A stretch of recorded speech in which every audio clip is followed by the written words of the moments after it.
Good morning, ladies and gentlemen. Welcome to the George W. Norris Legislative Chamber for the 57th day of the 108th Legislature, first session. Our chaplain today is Senator Walz. Please rise. Thank you and good morning. You are the good shepherd who leads the 99 to go after the one lost sheep. Lord, I am humbled that you would pursue me, that you never give up on me, and that you are able to extend grace again and again and again. I know I don't deserve the unconditional love and forgiveness that you freely give me. After all the mistakes I've made in my life, you continue to pursue me, to save me, and to forgive me.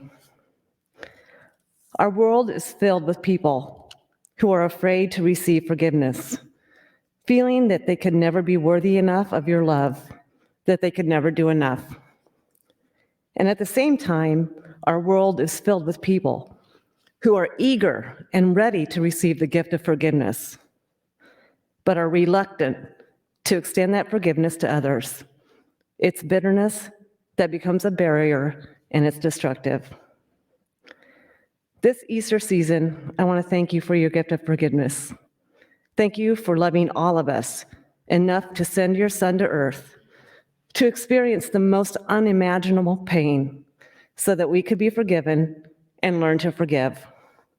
Your grace comes in spite of our faults and our failures. Lord, help me demonstrate unconditional love to others, even those who hurt me, and help me to see others through your eyes. Amen. I recognize Senator Von Gilleren for the Pledge of Allegiance. Please join me in the pledge. I pledge allegiance to the flag of the United States of America and to the republic for which it stands, one nation, under God, indivisible, with liberty and justice for all.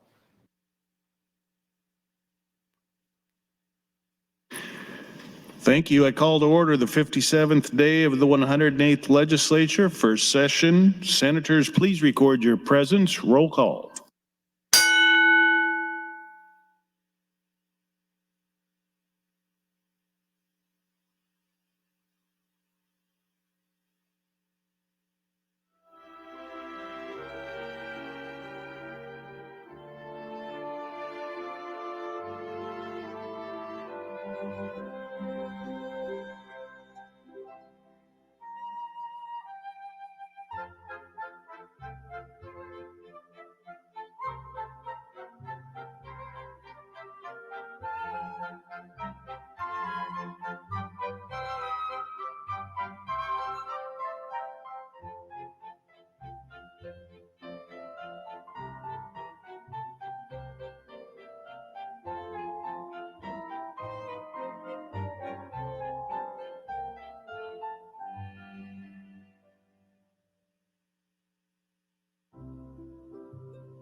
Mr. Clerk, please record. There's a quorum present, Mr. President. Thank you, Mr. Clerk. Are there any corrections for the journal? I have no corrections this morning. Are there any messages, reports, or announcements? I have no messages, reports, nor announcements this morning, Mr. President. Senator Lowe would like to recognize the physician of the day, Dr. John Jacobson of Kearney. Please stand and be recognized by your Nebraska Legislature.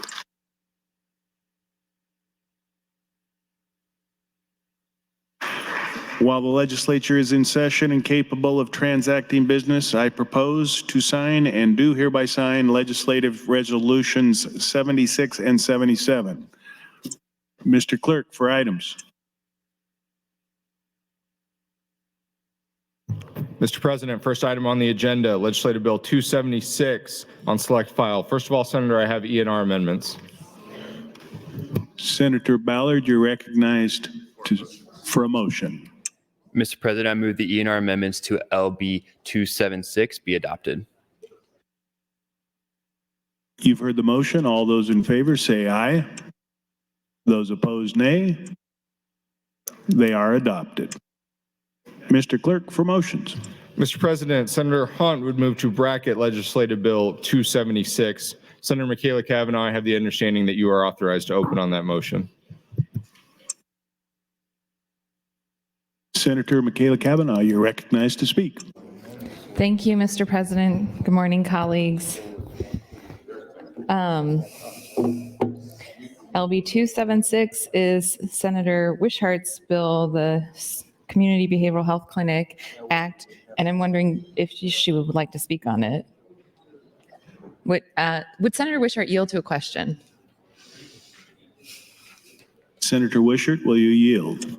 Yes, I'd be happy to. Would you like to tell us what your bill is? Sure, I can give everybody an update on my legislation. So LB 276, as you recall, is a bill that has wide support. It would put in place CCBHC systems. So it's basically a holistic approach to supporting behavioral and mental health care in the state. This is not a new system. It has been piloted in Nebraska and across the country and had seen great effect in terms of reduced emergency room visits, reduced incarceration rates. And so this is a much needed program for the state of Nebraska. And I feel very grateful that it has the support from the Department of Health and Human Services, from the governor's office, and had the unanimous support from this legislative body on first round of debate. So I encourage you to vote in support of LB 276. Thank you. Thank you, Senator Hunt.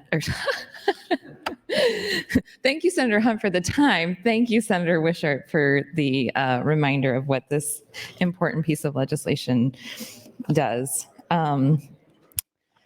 So yeah, LB 276 increases access to mental health treatment, expands capacity for comprehensive mental health services, and I think this is a really important subject for us as a body to be discussing. And it moved on general file with, I don't remember the vote, but I think it was pretty well received.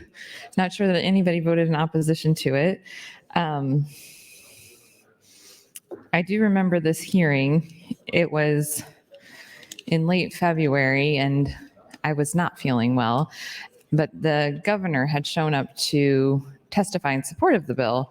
And so I wanted to make sure that I showed up to the committee hearing.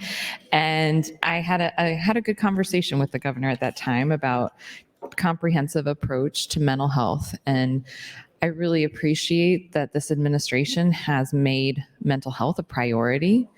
And I think as it relates to transgendered youth and their mental health, bills like this are really important. So I want to talk about mental health in youth and adolescents.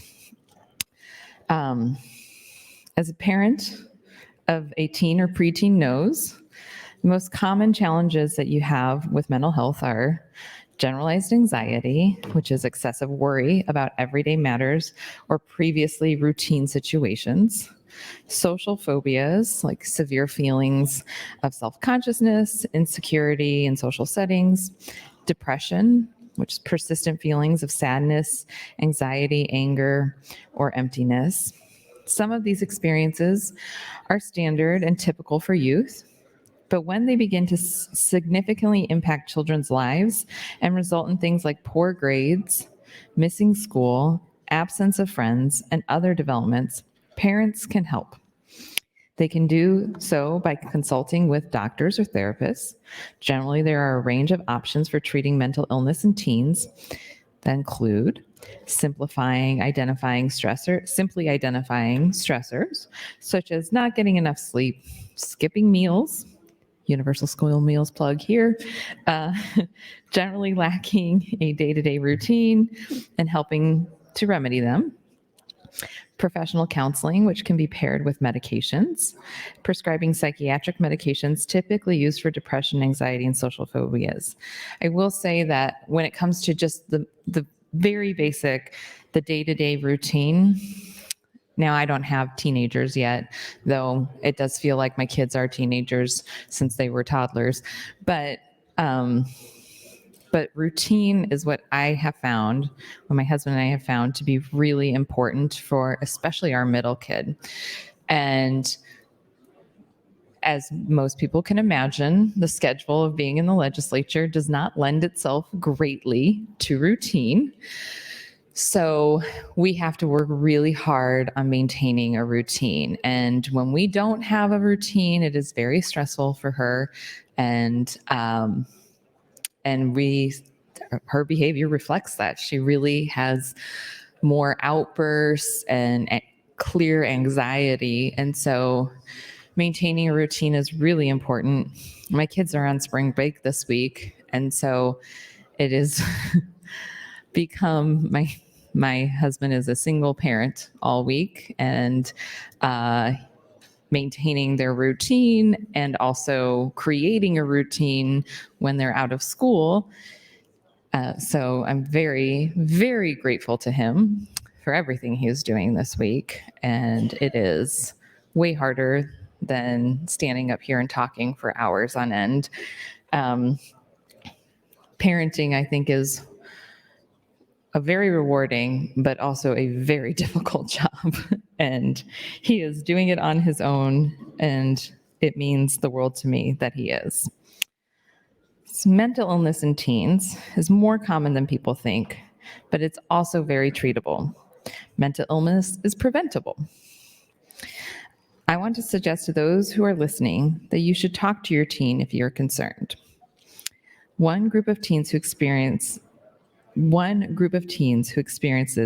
transgender teens. Some studies show that transgender children are at least 3 times as likely as their cisgender peers to experience depression, anxiety, and neurodevelopmental disorders, including ADHD. This might be due to stigma, familial rejection, discrimination, or gender dysphoria. Mental health experts all agree that providing appropriate mental health supports to this vulnerable group is paramount. A 2022 study from Stanford University School of Medicine showed that starting gender-affirming hormone treatment is linked to improved mental health for trans youth rather than waiting for adulthood. I have an article. How much time do I have, Mr. President? 2 minutes, 30 seconds. Okay. I have an article here that I will share next time. It is called Better Mental Health Found Among Transgender People Who Started Hormones as Teens. And it's from Stanford Medicine. I think as we could pretty fairly extrapolate, living as your authentic self at a younger age is going to lead to better mental well-being.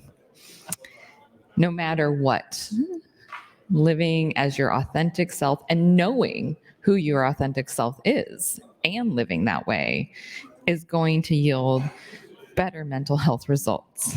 So it's not surprising to find an article, Better Mental Health Found among transgender people who started hormones as teens, because clearly living as your authentic self as a teen means that you started living who you are to the world at a younger age than as an adult.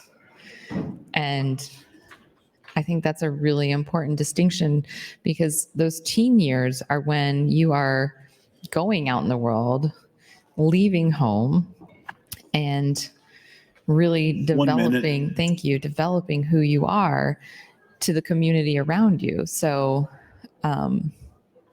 having that opportunity to be fully embraced as who you are is gonna yield to better mental health. I think that's true even if you're not transgendered.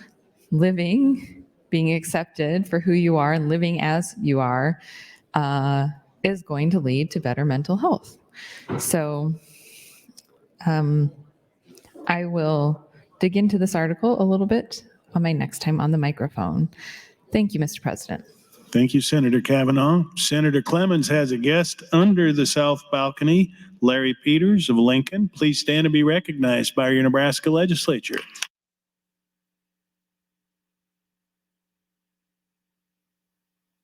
Senator John Kavanaugh, you are recognized to speak.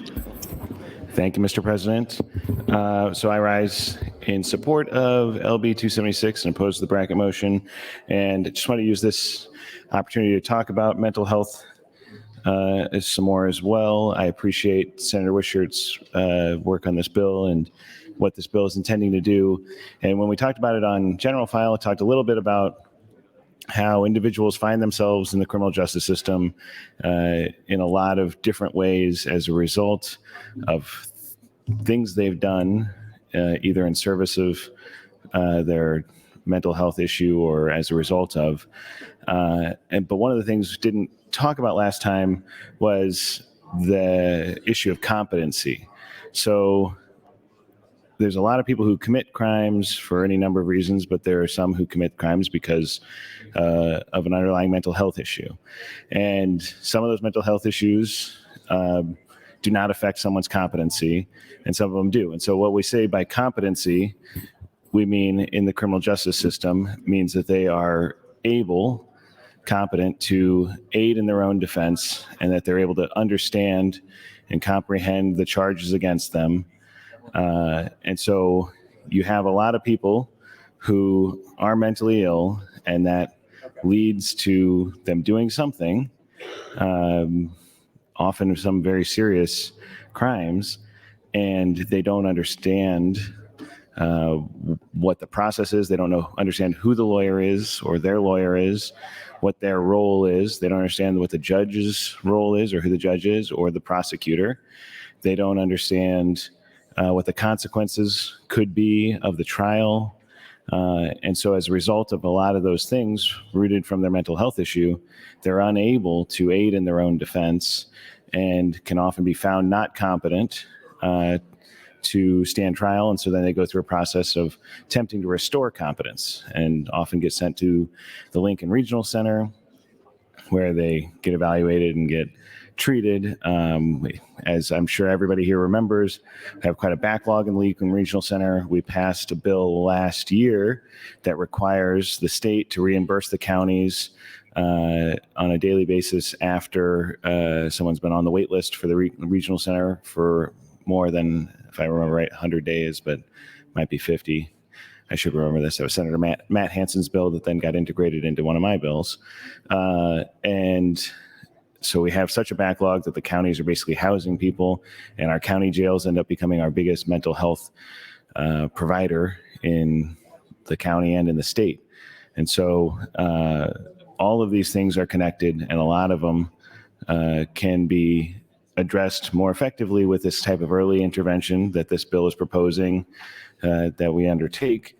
And I think it's just good to kind of have that understanding of where that goes down the system. And so when we have people who are on the wait list to get into the regional center to be evaluated and treated, they're sitting in our county jails, which are taking up space, and they're maybe a more higher cost to house there.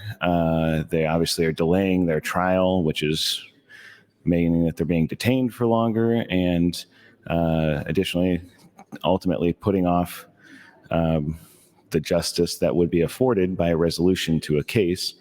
And so we have all of those parts are a result of not investing enough in mental health care and access to mental health treatment, both long-term treatment and crisis treatments. So I think 1 minute. Thank you, Mr. President. So it's really important this bill is important because it's going to improve access to health care. It's going to get more services available on those earlier ends. And if we get earlier intervention for folks, maybe fewer people would have issues. I don't know, maybe I see Senator Frederickson, I think he's in the queue. Maybe he can explain some of these issues better than I could. But you don't have exacerbated issues that then lead to needing even more intervention later. So just wanted to add that to the conversation. So again, I support of LB 276. Thank you, Mr. President. Thank you, Senator Kavanaugh. Senator Frederickson, you're recognized to speak. Thank you, Mr. President. Good morning, colleagues. Good morning, Nebraskans. I rise today in continued very strong support of LB 276. I'm grateful to Senator Wishart for all the work that she's done on this bill. I'm also really grateful to the behavioral health community. I know NAPO has been really involved in this and been strong proponents of this. And also grateful to the governor for really prioritizing the behavioral health infrastructure in our state, and especially in a way that I think could be really transformational. And of course, to the speaker for prioritizing this.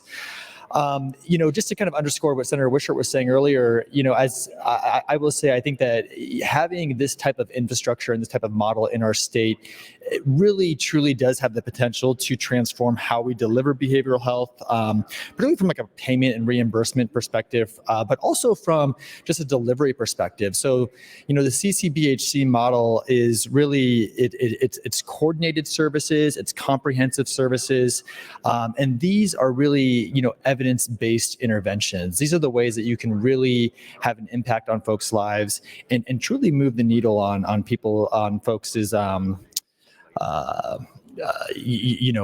with their treatment. So FQHCs have been extraordinarily transformational in our state from a physical health perspective. You get affordable, high quality primary care in those settings, really targeting underserved communities. So communities that are typically not getting the services that they need. And that's really what we're going to be seeing with the CCBHEs from a behavioral health perspective. And I also wanted just to underscore, Senator Wishart briefly mentioned this when she was introducing the bill, but one of the most expensive aspects of mental health treatment that we see is emergency room visits and hospitalization. So we see that this really drives costs up. So if we were looking at this not just from a what's most effective clinically speaking, if we actually look at this from a fiscal perspective, it's really economically prudent for us to have this type of infrastructure in our state to reduce hospitalizations and to reduce ER visits. And actually, frankly, there's certainly a time when hospitalization is indicated from a clinical perspective with behavioral health, but hospitalization can oftentimes be overutilized in the mental health field. And part of that is perhaps due to I feel comfortable saying this as a clinician myself, but sometimes there's clinician anxiety about the safety of a patient and whether or not they would be safe outside of the hospital. And so, to be clear, there are absolutely times when hospitalization is indicated and needed, but sometimes that can be not the most therapeutic environment for a patient, depending on what they're experiencing and what they're feeling. So I really think that this has the potential to significantly improve mental health outcomes in our state. I am a strong supporter of this. I really encourage my colleagues to vote green on this bill to continue to get it over the finish line. And again, I want to express my gratitude to Senator Wishart for all of her work on this, to the governor for his interest in this, and as well as the speaker for making this a priority. Thank you, Mr. President. Thank you, Senator Frederickson. Senator Conrad, you're recognized to speak. Thank you, Mr. President, and good morning, colleagues. I rise in support of the underlying measure, LB 276, and in opposition to the bracket motion. I just wanted to add my voice to the chorus of thoughtful deliberation and debate this morning in regards to the importance of centering mental and behavioral health care in our state and embracing policies that help us to leverage additional funds and increase access to care all across the state. It was definitely a high point in terms of our wide-ranging and robust debate yesterday on a host of different topics, but when Senator Frederickson and Senator Brewer worked together to advance a critical piece about telehealth parity, I think that ties in as well. So I think along with Senator Wishart's bill, we're continuing to see progress in the right direction when it comes to elevating behavioral health and mental health, destigmatizing behavioral health and mental health, and recognizing the intersectionality of how untreated behavioral health and mental health impacts our workforce, impacts our schools, impacts our families, impacts both rural and urban Nebraska, is tied in with criminal justice issues and gun violence issues. So this seems to be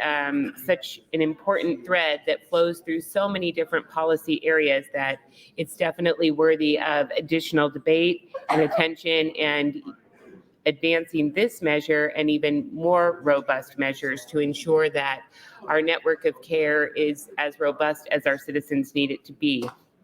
And you know, sometimes it's hard to get our head around how broad this issue or problem might be, but according to the NAMI Nebraska, the National Association on Mental Illness, about 1 in 5 adults experience a mental illness each year.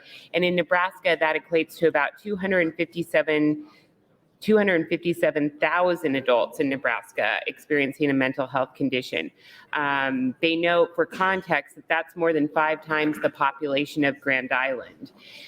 So think about how many of our Nebraska neighbors in each of our districts across the state are in need of access to care. And we know that there are particularly acute needs for young Nebraskans who are experiencing increased anxiety and depression and mental health crises. The other thing that I wanted to make sure to point out at this opportunity was not only do we have our committee statements available to us, for particularly for those of us who are not on the committee of jurisdiction, to get kind of a quick thumbnail sketch about who the supporters are, who their opponents are, any committee amendments, kind of a nice rundown as we prepare for floor debate. And again, I think it was particularly striking and important that Governor Pillen took time from his schedule to come and lend his support for Senator Wishart's bill. And along with the Department of Health and Human Services, a host of trusted mental health providers and community providers from Community Alliance, Lutheran Family Services, South Central Behavioral Sciences, Centerpoint, and the Nebraska Catholic Conference. So that definitely tells you a lot at the outset about what an important bill this is, and how broad and diverse the support is. Another facet that we have available to us in the legislature, of course, is the new component for public comments for those that may not be able to come to the public hearing for a 1 minute. Thank you, Mr. President, for a host of different reasons, but they can still add their point of view and perspective. And I worked with my staff to print off the public comments for LB 276, and I'd encourage you to take a peek at these as well. It is really striking to see incredible advocacy from individual mental health providers, everyday citizens, members of our second house, and an incredibly broad and diverse set of stakeholders who usually don't find a lot of things to agree on coming together and saying that the state should do more on mental health. From the ACLU of Nebraska to the Douglas County Sheriff's Office to the Veterans Coalition to the Nebraska Medical Association, to the Nebraska Counseling Association, former teachers. It is really an impressive set of advocates and individuals that have come together to support this common sense measure. That's your time, Thank you, Senator. Mr. President. Thank you, Senator Conrad. Senator Dungan, you're recognized to speak. Thank you, Mr. President. Good morning, colleagues. I rise today in favor of LB 276 and I guess opposed to the bracket motion under the 436. I also want to thank Senator Wishart for her hard work on this. And I actually think that of all the bills we've been talking about thus far, this bill is probably going to have the closest correlation to some actual real effect on our criminal justice system in an immediate way. I know Senators Kavanaugh and Conrad were already talking about that, but I kind of wanted to pick up on where they left off with regards to how this is going to have a direct effect on our criminal justice system. When we had spoke on General File, I talked a little bit about my personal experiences as a public defender, having represented folks dealing with mental health issues or substance use disorder. And one of the things that we can, I think, all agree on is that those are major issues in our state that need to be addressed in an urgent and efficient way. Pretty much every single person that I represented and that others have represented who are in the criminal justice system are dealing with substantial mental health or substance use issues.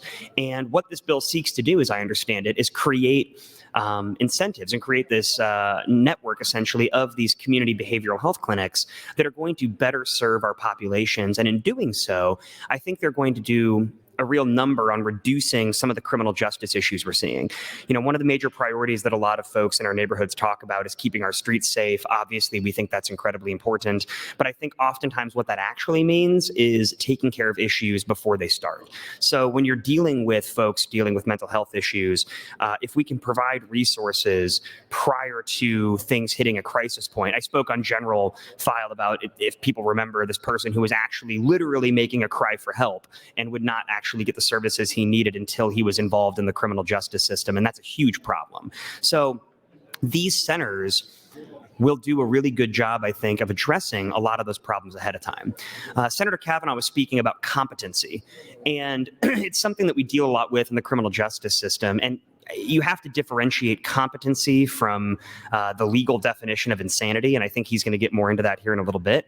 But competency is literally just whether or not a defendant is legally competent to stand trial.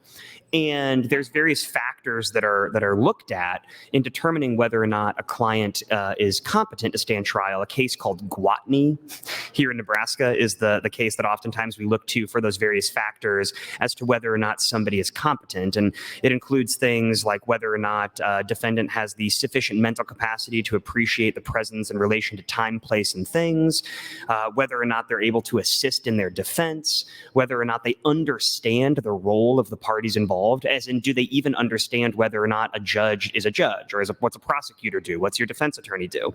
And if it's determined that a defendant is not sufficiently competent to stand trial, it's not just that the case goes away. What happens, which we've talked about here already, is that person gets put on a list to go to the Lincoln Regional Center in order to be restored to competency. Colleagues, I have personally represented people who have sat on that list waiting to go to the regional center for over 180 days. So that's 180 days that somebody has sat in the Lancaster County Jail. In this particular case, they were in solitary confinement, or SEG, the entire time based on the severity of the mental health issues they were dealing with. So that's 6 months in segregation because the waiting list was too long. One thing that's been talked about is this idea of creating facilities that can actually do out of custody restoration, so restoration of competency in the community.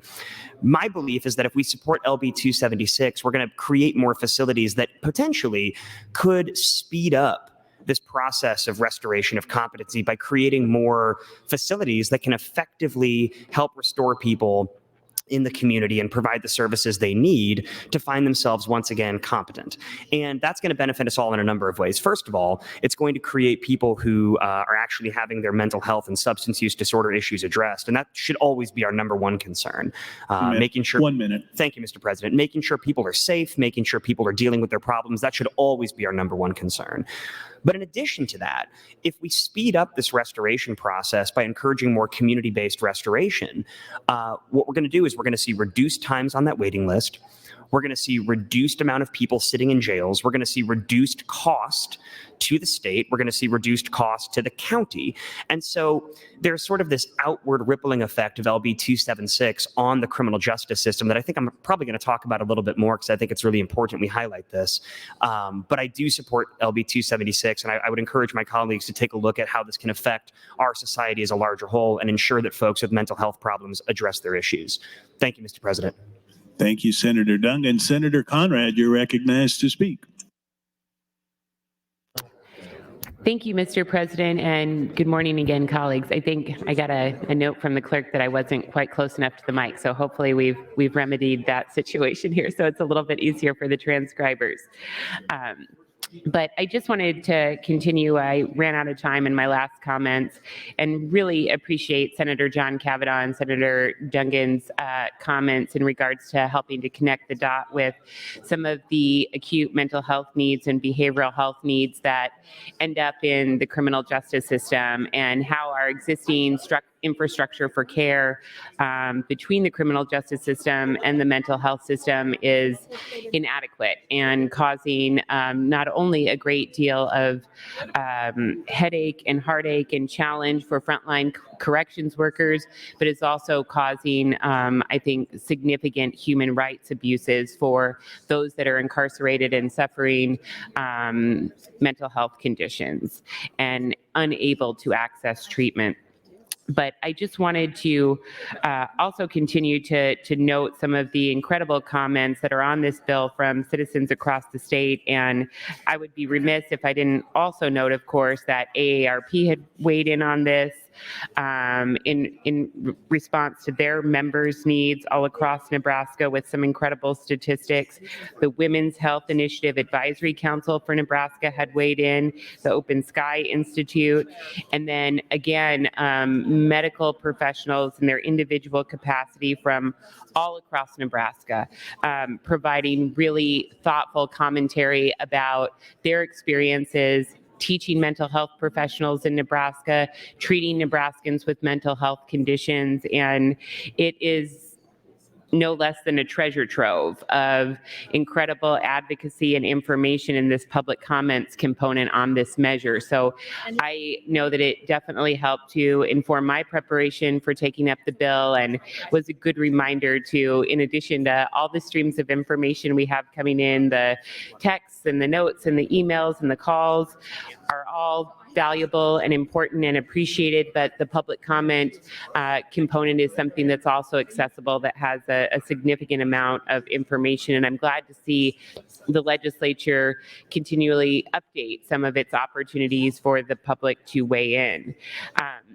I know that we're going to have hopefully some time this session in our remaining time together to talk about some criminal justice reform measures that may be emanating from the Judiciary Committee that Senator Wayne and Senator McKinney and others have been providing significant leadership on hearing those measures and moving them forward. And of course, I think we'll have a significant amount of our debate in relation to the budget surrounding criminal justice policy and what that means for the bottom line. And I just want to forecast some of those connections in regards to this mental and behavioral health bill as well, because any dollar that we can invest outside of a carceral system is going to improve our shared public safety goals, have a better return on investment for taxpayers, and have better outcomes for people that are in those systems. And as we start to think about the budget debates that are ahead of us, we know a couple of things to be true. Some recent reports have come back that show that Nebraska continues to be in such an exigent crisis when it comes to prison overcrowding, usually number one or number two in the country, and has been for some time, with this significant overcrowding crisis in our state prison system, that we're probably going to need to build at least one massive new prison, if not two, colleagues. And the price tag on those measures are astounding just for the facilities. And when you look at the budget implications as well for the programs and services to support those facility expenditures. 1 minute. Also, thank you, Mr. President. You can also see the Department of Corrections budget just ballooning, just exploding at a rate higher than we see education and human services and infrastructure. And we have to chart a better course when it comes to addressing our shared public safety goals. And investing in behavioral health and mental health and alternatives to incarceration is a key piece of that puzzle. Every single dollar, every single step we can take in that regard is going to save taxpayer money, is going to have better public safety outcomes, and is going to advance human rights and racial justice. So we really need to continue our collaborative approach as evidenced in Senator Wishart's bill that we've been talking about this session. And we need to carry that forward even into more robust solutions to address behavioral and mental health. Thank you, Mr. President. Thank you, Senator Conrad. Senator John Kavanaugh, you're recognized to speak. Thank you, Mr. President. So again, I rise in support of LB 276, and I just wanted to kind of piggyback on what Senator Conrad and Senator Duncan have been saying. And I did appreciate Senator Duncan's comments. I think he put a fine point on some of the things I was talking about when somebody is not competent in the legal sense to stand trial. And the point that he brought up that I don't think I addressed quite clearly was that when somebody is not competent, it doesn't mean that the case goes away. It means that it just sits out there until they can be restored to competency. And so that causes to have these cases that are just sort of hanging out there in limbo, and they have check-in dates with the court. And so the sooner we can get people into services, the sooner we can start making a progress to the ultimate resolution of that case. And so that sort of allocation of resources to mental health programs is part of judicial efficiency, is part of that. It's part about justice, and it's about resolution. But the other point that he brought up that I thought was particularly interesting and ties directly to this case is the opportunity for out of custody restoration. And so, a lot of us immediately, when we think about people who are mentally ill in the criminal justice system, we do think about people being detained at the regional center until they are restored to competency, or are detained there until they can be safely released to the general population. And there's a lot of people who, from every level of case, and one of the stories Senator Duncan told on General File that sounded very similar to a case I recall from my career about individuals who are doing what we would consider lower level offenses, misdemeanor type shoplifting things, and they were mentally ill to the point where they would be found not competent. And that's somebody who potentially faces, a misdemeanor shoplifting. That person might not even end up getting any kind of sentence of jail time. They might get a sentence for a fine or probation, but you can't resolve the case while they're not competent because they can't enter a plea, they can't participate in their own defense. And so if we don't have an out of custody way to restore somebody to competence, that person may end up sitting in the county jail for longer than the sentence for which they could be imposed, because we don't really know what to do with them.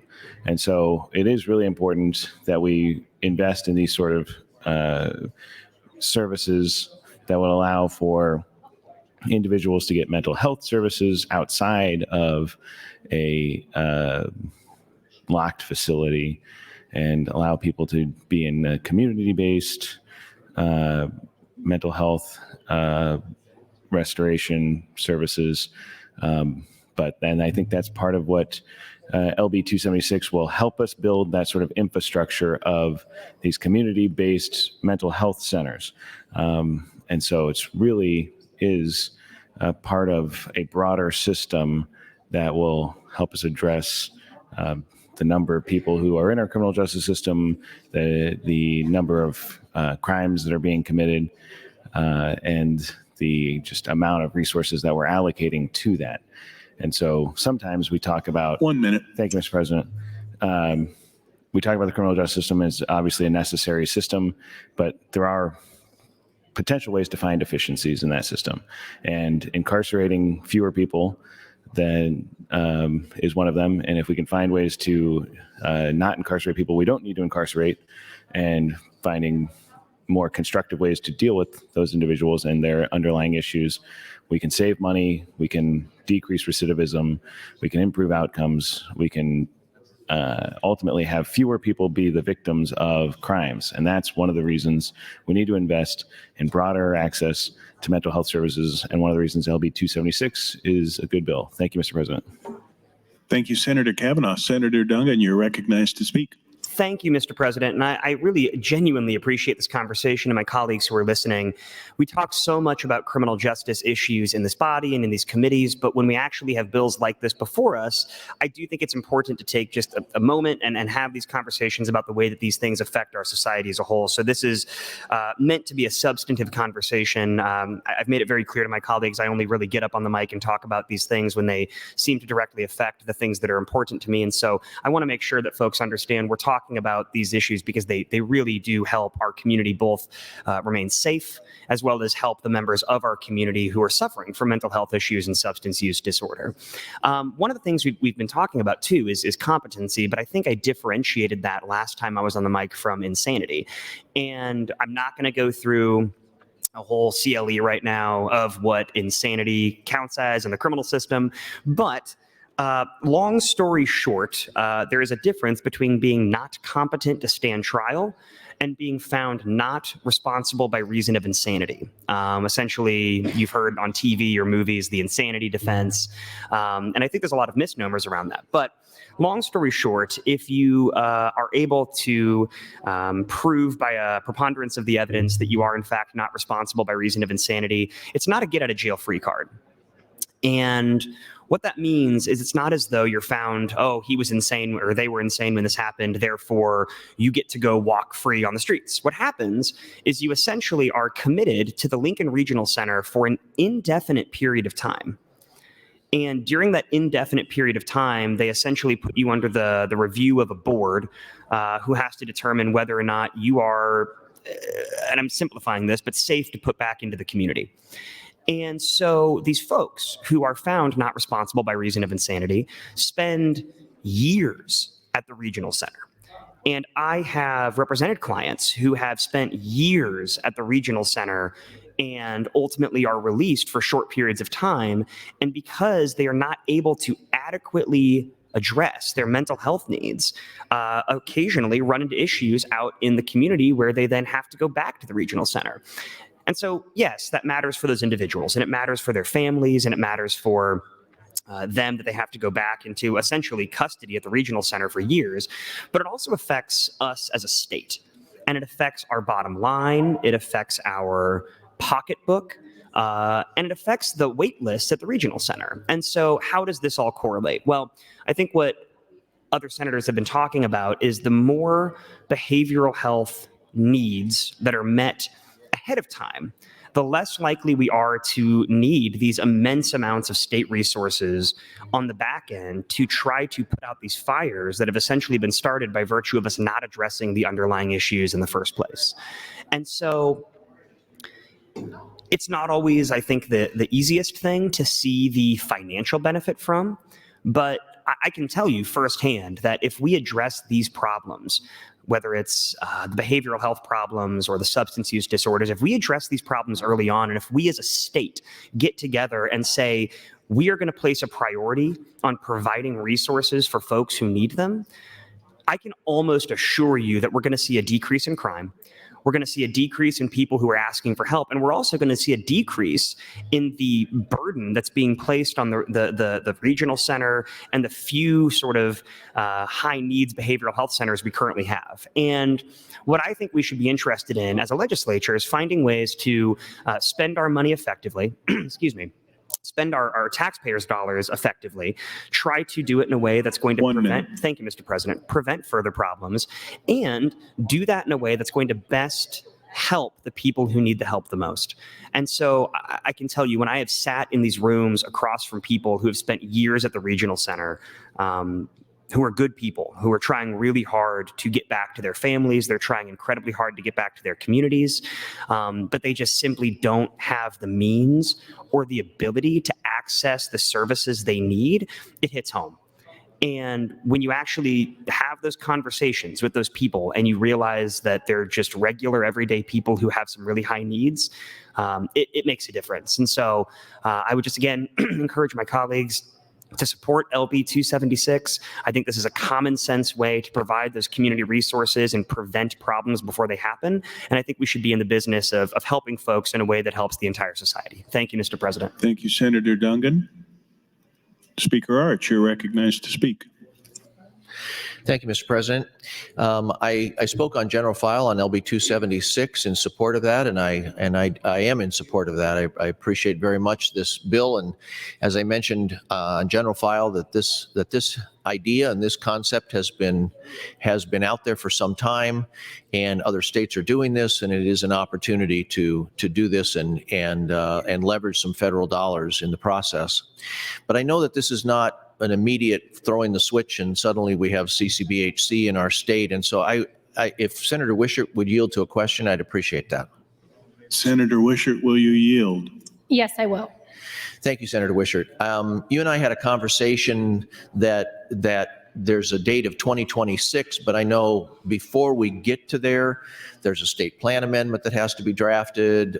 There's quite a bit involved in actually moving to a CCBHC model. Could you just give us that high level perspective of what that process will be? Yes, absolutely. And thank you for the question. So the reason that we anticipate 2026 is going to be when this program is fully ramped up is a couple of items. First is the department needs to submit a state plan amendment. That will probably take about 6 months to do so, depending on the length of time and working with CMS and responses there.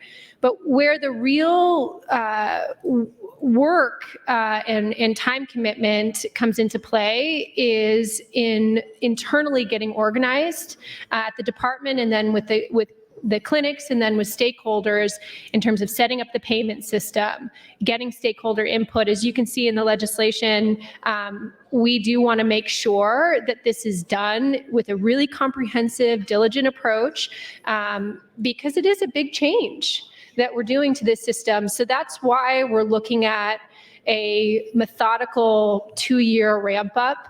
And we anticipate that's what's going to happen. We're not reinventing the wheel here, Speaker. This has been done in other states, and so that's the estimate. Thank you. Yeah, my understanding is that private providers will need to form some type of relationship with these centers, and that'll take some time to form that, understand what the payment mechanism is through the centers to those private providers. And so this is, yeah, I guess I just wanted to understand better, and I really appreciate that, Senator Wishart. Thank you. So with that, I'll yield the rest of my time to the chair. Thank you. Thank you, Speaker Arch and Senator Wishart. Senator Michaela Cavanaugh, you are recognized to speak. Thank you, Mr. President.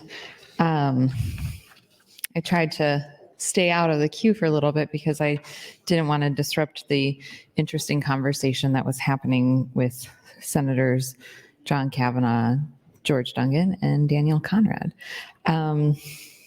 So LB 276 is a bill about mental health, behavioral health clinics. And so because of that, I wanted to take more time to talk about mental health and our trans youth. But I am looking at some of the testimony from the hearing itself. And there's a little fact sheet from NABHO. NABHO is Nebraska Association of Behavioral Health Organizations. We have so many acronyms in this building. Sometimes it's hard to keep track. Actually, my freshman year, there was it's when I learned about YRTC, and that's when I was like, okay, YRTC, what is that? And everybody was just saying, YRTC, YRTC, like that meant something to me. And I was like, that doesn't mean anything. I did come to realize that is Youth Rehabilitation and Treatment Center. And that is a lot to say over and over again, hence YRTC. So NABHO, Nebraska Association of Behavioral Health Organizations. Why support CCBHCs, which is another acronym for Community Behavioral Health Clinics. I don't know what the first two C's. Certified Community Behavioral Health Clinics. Okay, so why support Certified Community Behavioral Health Clinics? Offers person, family, and community-centered care. Design criteria is intentionally designed with community needs assessment as the driver for staffing and service array.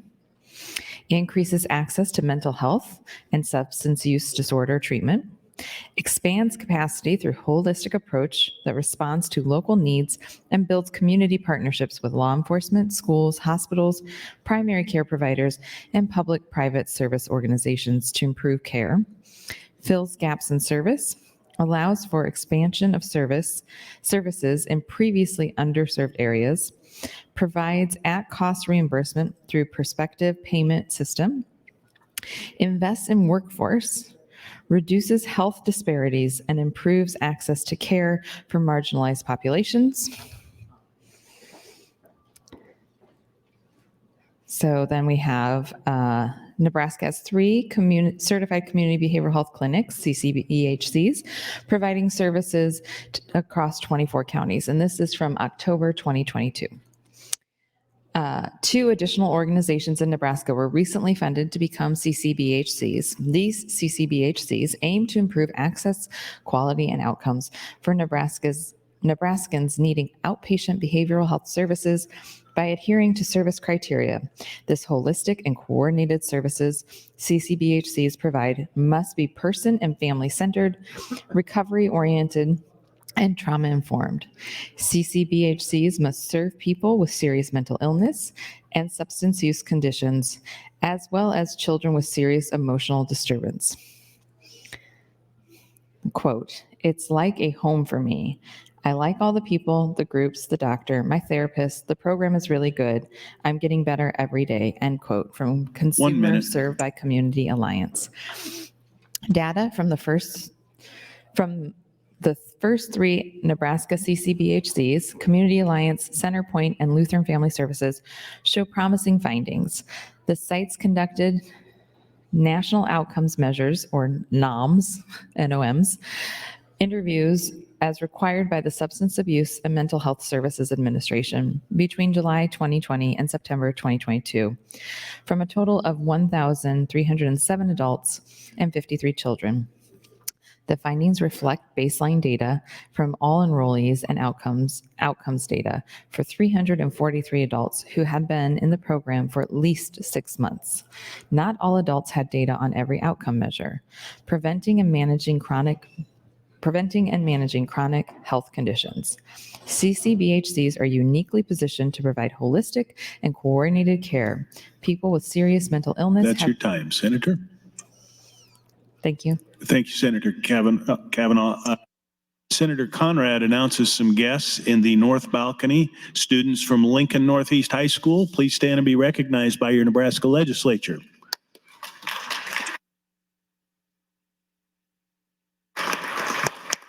Senator Hughes has some guests in the north balcony. 4th graders from Milford Elementary, Milford, Nebraska.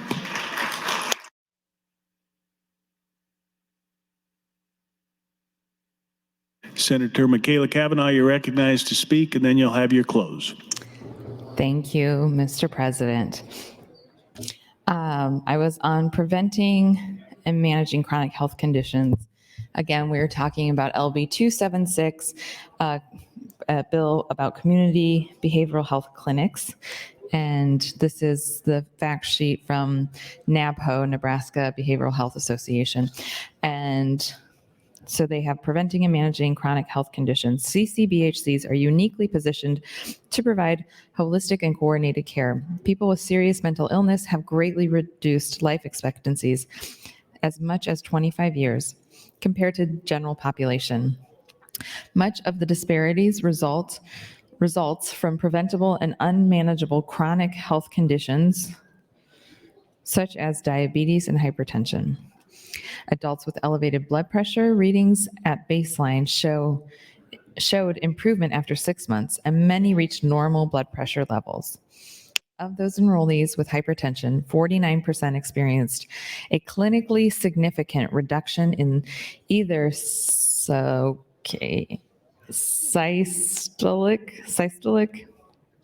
or diastolic blood pressure after 6 months in the programs. I did not go into medicine for many reasons. One of them is pronouncing medical terms. Psychological distress increases the risk of poor health outcomes and mortality. On average, the 341 adult enrollees with both baseline and reassessment data reported moderate to high levels of psychological distress. After 6 months, these adults had a statistically significant reduction in psychological distress, suggesting that the CCBHC program had reduced their suffering. This is another quote from a consumer served by Lutheran Family Services. The sessions I received gave me the power and strength to move past my trauma. Work and relationships were difficult for me in the past, and my health suffered. What I learned with treatment, I continued to use and apply to my life. I couldn't find a doctor either and didn't want to go. My case manager helped me find one and went with me. I can't thank you enough for all you have done to help me live my life. Achieving better outcomes with reductions in psychiatric hospitalizations, homelessness, and incarceration. People with long-term untreated and unmanaged mental health or substance use conditions often end up receiving services in expensive and intensive settings, such as emergency rooms, psychiatric hospitals, or in jails. Many become homeless. CCBHCs offer community-based services that provide people the care they need when they need it, reducing the use of costly services. At baseline, 28 individuals reported spending a collective 253 nights in the hospital for a psychiatric problem in the 30 days prior to enrollment. 6 months later, the total nights spent in the hospital for mental health care in the 30 days prior interviews dropped to 76, a change of 177 total nights, a 70% reduction. In 2020, the average cost per inpatient day in Nebraska was $2,473. This finding indicates that hundreds of thousands of dollars may have been saved in hospital costs with just 6 months of CCBHC services and engagement. Poor health and unresolved health concerns, thank you, are contributing factors to homelessness for individuals across the country. An estimated 21% of people experiencing homelessness have a serious mental health condition. In the 30 days prior to enrollment, 33 individuals reported experiencing a collective 757 homeless nights. After 6 months of program engagement, 24 individuals reported 674 homeless nights, a reduction of 83 nights, and a decrease of more than 10%. By linking clients to housing, resources, and providing other essential community-based services, CCBHCs appear to be reducing unhoused nights experienced by individuals in Nebraska. A quote from a consumer served by Centerpoint. My peer support coach has gone far and above. That's your time, Senator, and you are recognized to close on the bracket motion. Thank you. I'll just quickly first finish this quote. Consumer served by Centerpoint. My peer coach has gone so far above and beyond with support, even with things I wouldn't expect or be able to even ask anyone I know. Okay, so this is a bracket. Oh, I'm sorry. Oh, I apologize. This is bracket until June 2nd of this year.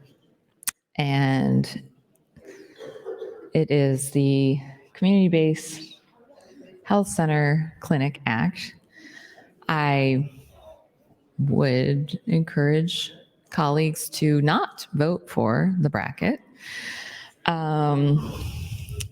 Or vote for it. I mean, it's not going to have the votes. I will not be voting for it.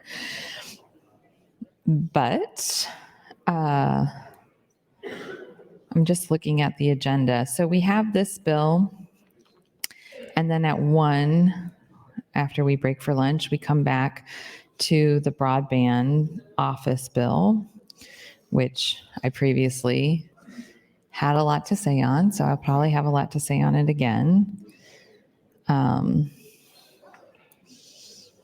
So I don't know if we will get to the other bills on the agenda today or not. Since we are moving to the broadband bill at 1 o'clock, that probably will be about it for the day, I guess, depending on how late we're going.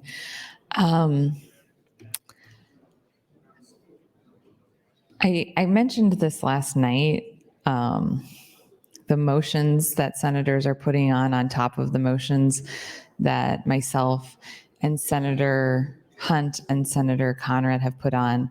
So last night, if there had been other motions on some of the bills, I would not have had the flexibility to do what I did, because that would have been me giving up my motions since we made that rules change. And I'm not going to give up my motions if there are things that I don't want to get to. And I was looking at the transportation bill, and I see that there are some amendments pending. And so I'm going to have to look at the amendments to see if I'm going to give up my motions. Because I literally have to give up my motions in order to get to the amendments pending, because Senator Geis also has motions. So if I use my motions, then no amendments get it on the board for select file for the transportation bill. If I don't use them, I give them up, then Senator Geis can use hers. Now, if she didn't have any motions filed, I could let amendments be put on the board and then put my motions up. But I can't do that, because if I give up putting my motions up right away, I give up putting my motions up and I turn over the motions of the day to the other person who has motions pending. So that's a quandary. That's a conundrum. I'm going to have to figure out if there's anything on LB 683 that's pending that's worth giving up my motions for. So probably going to be looking at those pending amendments in between times on the microphone this morning to decide what I'm going to do this afternoon. And I tell you all this because I mentioned this last night, but it was a late night, and that if you continue to put motions up after my motions, you are going to force my hand to use my motions and block amendments that you want. So that's fine. I just want to make sure people understand the board. And the board is, you force my hand on motions when you file motions after me. So if you're okay with that, I'm okay with that. I would like a call of the House, and let's take a break and just have a machine vote. Thank you. Thank you, Senator Kavanaugh. There's been a request to place the House under call. The question is, shall the House go under call? All those in favor vote aye. All those opposed, nay. Machine vote.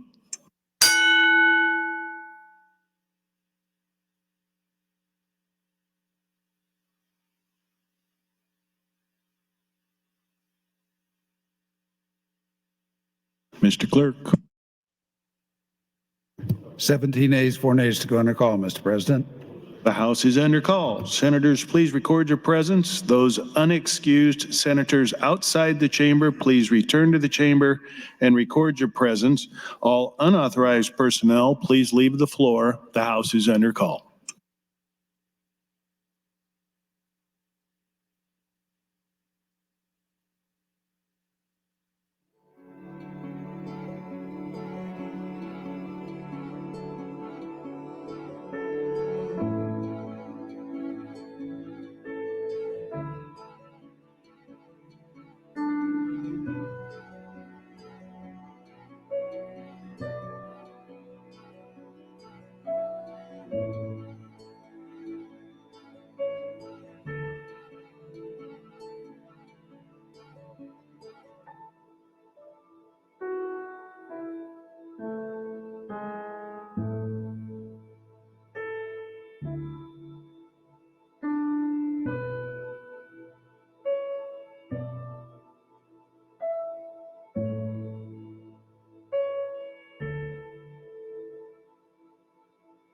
Senator Reapy.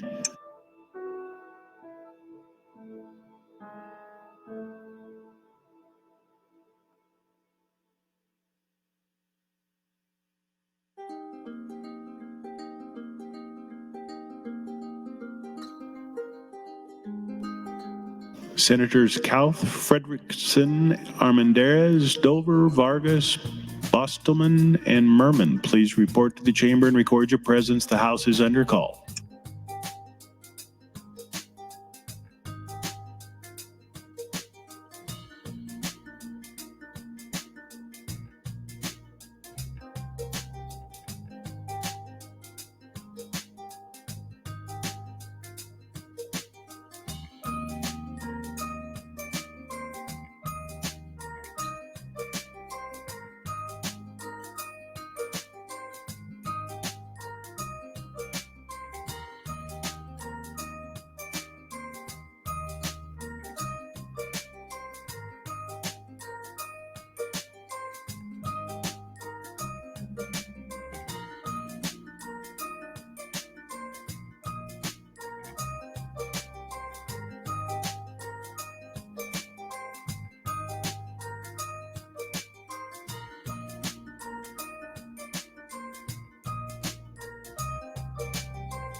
All unexcused members are now present. The question before the body is the bracket motion. All those in favor, vote aye. All those opposed, vote nay.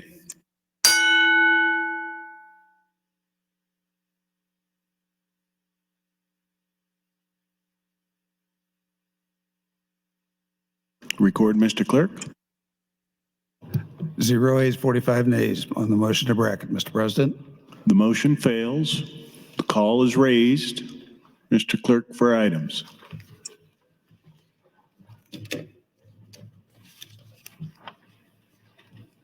Thank you, Mr. President. Your Committee on Appropriations reports Legislative Bill 815 to general file and 816 to general file with committee amendments attached.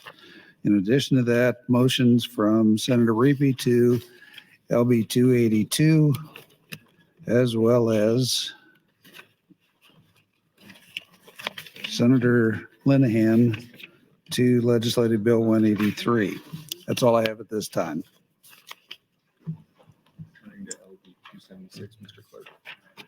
Mr. President, with respect to Legislative Bill 276, Senator Kavanaugh would move to reconsider the vote just taken on the motion to bracket the bill. Senator Kavanaugh, you're recognized to open on the motion to reconsider. Thank you, Mr. President. Okay, so let's see here. So I was, in my closing, I was talking about when colleagues put motions on bills after motions that were already filed, you really are putting me in a pickle if there's amendments that you also want to see get on the board. If I don't have my motions go up right away, I'm giving up my motions. And then you have your motions that you put up and withdraw. And so if you keep doing that, it's going to become a problem. I used the example last night of Senator Linehan's bill a couple days ago. There was the committee amendment, and I had a IPP motion that would have blocked any amendments from being put on the board. And if I had filed it, we wouldn't have gotten to the committee amendment. So I chose to not file it. And I think there were even other motions pending at that time, but I decided in that specific instance that was just going to be how it was going to be. I was going to give up my motions so that the committee amendment could be debated and voted on when we went to cloture. And so that's what happened. But that's not what's going to happen every single time. So if you keep putting motions up after the motions that are already up, I'm not going to give up my motions to get to amendments. So, and I was talking about there's some amendments pending on the bill that I already oppose, that's on the agenda for this afternoon, the broadband bill. I spent 8 hours talking about how I oppose it, and there are motions and amendments pending, and I just don't think we're going to get to those things because there's motions after the motions, and so that leaves no wiggle room to work and negotiate. Which is fine because I don't like the bill. So there we go. I don't know why I grabbed my computer because I've got printed materials. Last night at some point, I was trying to remember what generation I fall into, and I don't know the name of it, but I'm the generation that grew up before we had all the technology, but I'm also young enough that I know how to use the technology. And I am you can see the conflicting parts of me when I love to have paper, but I also will read things on the computer, but then I want to have paper. And so I'm always going back and forth. I do try to not use as much paper, but it's hard for me to read on the microphone off of the computer. I'm not sure why. My glasses are progressives. Maybe that has something to do with it. And yeah, no, this place ruins your eyes. Senator Slama mentioned yesterday about reading the board and that needing some eye care potentially, because this place, I when I was a freshman, I had glasses, but I didn't need them all the time. Now I need them all the time and I need bifocals. So how quickly I start to fall apart being in the legislature. It is not, folks at home, the legislature is not good for your health, your mental health or your physical health. It certainly takes a toll.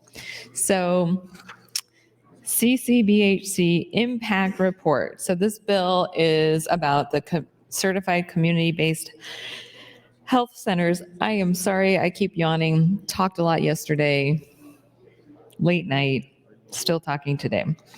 This is from the National Council of Mental Well-Being.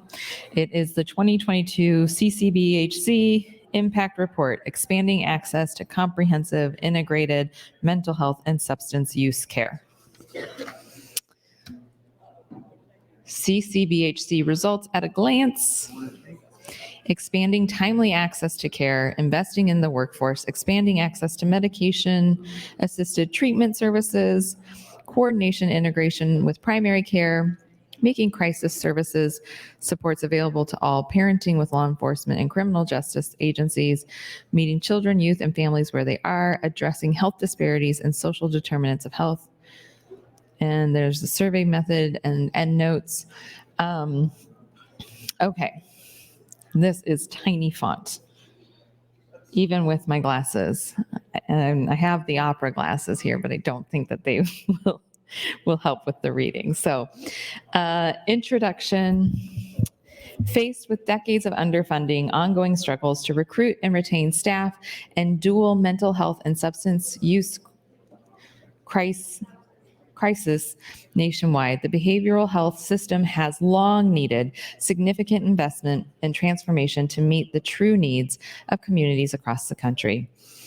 The Certified Community-Based Health Community Behavioral Health Clinic, CCBHC model, is delivering the resources our nation needs to change the care landscape. CCBHCs are clinics, either certified by their states as CCBHCs or recipients of a federal CCBHC grant that receive flexible funding to expand the scope of mental health and substance use services in their community. They serve anyone who walks through the door, regardless of ability to pay. CCBHC model was originally implemented in 8 states through a Medicaid demonstration program, with 2 states added to the demonstration in 2020. Since 2018, grants from Substance Abuse and Mental Health Service Administration, SAMHSA, SAMHSA, have funded clinics in dozens of states to take on the activities and services of a CCBHC. These grants have proven to be a vital springboard to CCBHC implementation, positioning clinics and states for further delivery system transformations as they implement the CCBHC model in their Medicaid programs. Under the 2022 Bipartisan Safer Community Act, the demonstration will expand to include 10 new states every 2 years starting in 2024 and will ultimately offer all states the opportunity to translate their grantees' work into new, sustainable nationwide model of care. Since 2017, the National Council for Mental Well-Being has surveyed CCBHCs and grantees annually to glean insights into their activities and outcomes. I'm just going to pause and say, I love the word glean. I don't know why, I just do. This year's report adds to our knowledge about the success of these clinics to expand access to care, hire and retain staff, and enable integrated care partnerships with federally qualified health centers, FQHCs. schools, hospitals, and law enforcement to help get people care when and where they need it. In effect, transforming how people access high quality mental health and substance use care in America. I would note, I've noticed the term substance use care instead of substance abuse. It's an interesting shift in language. 1 minute. Language is important. So I'm going to mentally file away that is probably the appropriate terminology to use when talking about substance use. Don't say substance abuse, say substance use. CCBHCs are changing the landscape, providing that when evidence-based clinical care is supported with effective financing, clinics can dramatically increase access to care and provide comprehensive and life-saving services nationwide to people whose needs were often previously unmet. So there is a map of the states on the next page. It is in grayscale, and I'm assuming it was a colored map at some point. It has like hash marks, to kind of indicate different levels, but goodness gracious, I don't think I That's can your time, sort this one Senator. out. Thank you. Senator Day announces that her son Noah is here today, a fourth grader at Bryan Elementary. Please stand and be recognized by your Nebraska Legislature.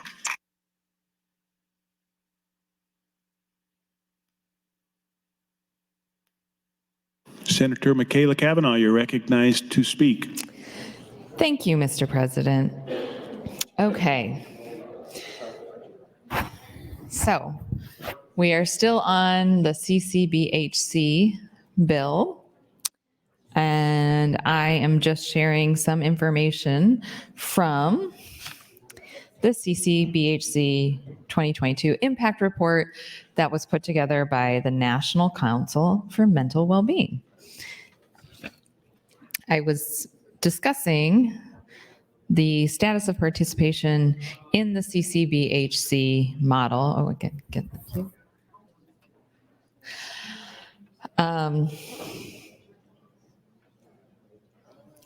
So there's a map, and I really, truly, the lighting in here is very, I wouldn't say romantic, like in a romantic sense, but romantic in like it's like soft and gentle and terrible for reading. But it does, certainly the lighting in here has great ambiance, but for these old eyes, terrible for reading. So I see Nebraska is states where clinics have received expansion grants. I believe if I'm reading this grayscale map correctly, that Nebraska is a state that has received expansion grants. Okay, so note on terminology. Throughout this report, the term CCBHC or state certified clinic is used to describe CCBHCs that are that are participating in the Medicaid demonstration, a CCBHC Medicaid state plan amendment, or a Medicaid Section 1115 waiver. These clinics receive a Medicaid payment rate based on reasonable estimates of their costs of doing business. Some, but not all, state certified sites have also received a CCBHC expansion grant from SAMHSA. States with state certified clinics are Kansas, Kentucky, Michigan, Minnesota, Missouri, Nevada, New Jersey, New York, Oklahoma, Oregon, Pennsylvania, and Texas. Okay, so I didn't read that correctly, not Nebraska.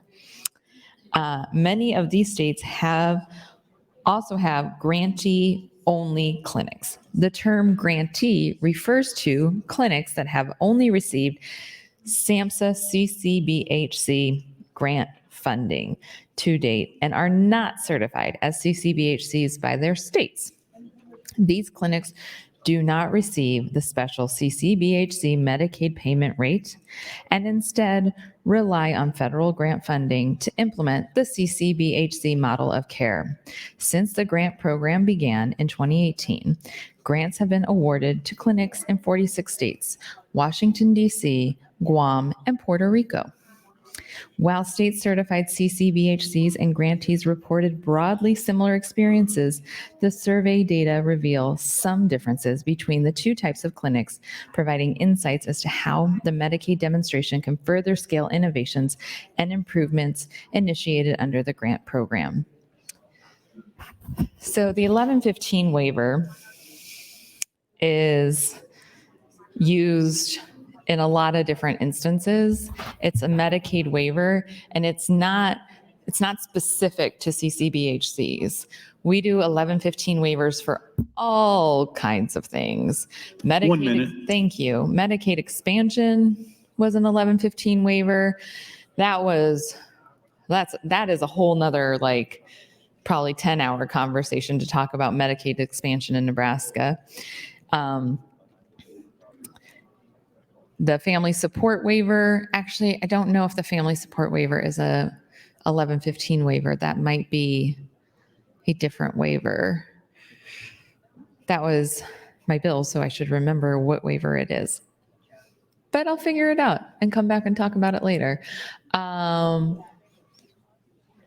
It is a Medicaid waiver, but we might have done, there was something, I was looking to see if my staff was over there. They're probably like, you know this answer, Senator Kavanaugh. You don't know the answer to your own question.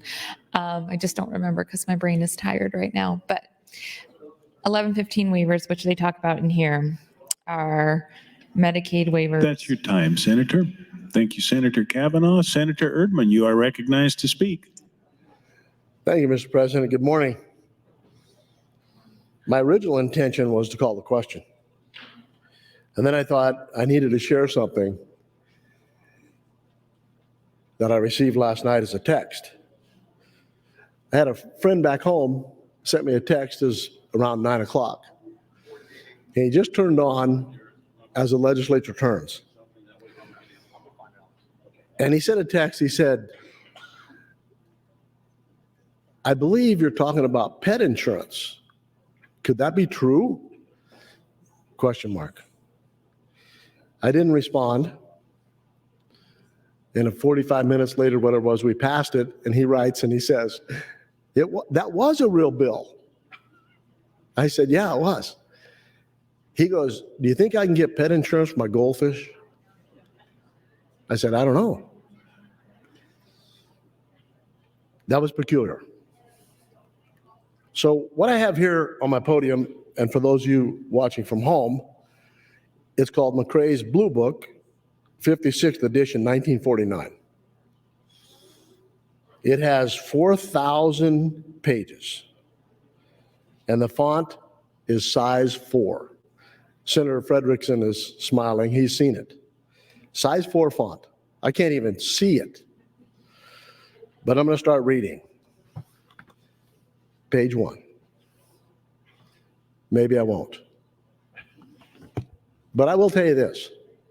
Whatever's in this book, whatever I would read from this book, is just as valuable as important as what we've been saying this morning in a stall tactic. Same value. So one of the media people asked me, what is your purpose? I said, I haven't got a clue. I don't know if I have to have a purpose. That's what people are thinking about us here. What is your purpose? Not sure. So we'll continue to do what we've been doing here for about almost 60 days now. What is today? 57th day. Not bad. And we'll keep doing this, and people keep sending texts saying, what are you doing? And so my response is going to be absolutely nothing. And in some regard, that may be good, because the best and safest place you can be is when we're not meeting, because we're not spending your money. But we're not doing anything to do the work you sent us here to do either. So I will conclude with that now that I've made those comments about last evening. And I'll put my light on again, and the next time, it'll be a question to cease debate. Thank you. Thank you, Senator Erdman. Senator DeBoer, you are recognized to speak. Thank you, Mr. President.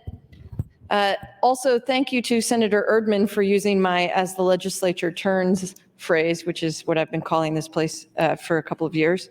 But I wanted to get back to the bill at hand here and talk just a little bit about how CCBHCs, I think, are going to be really an important thing for our state.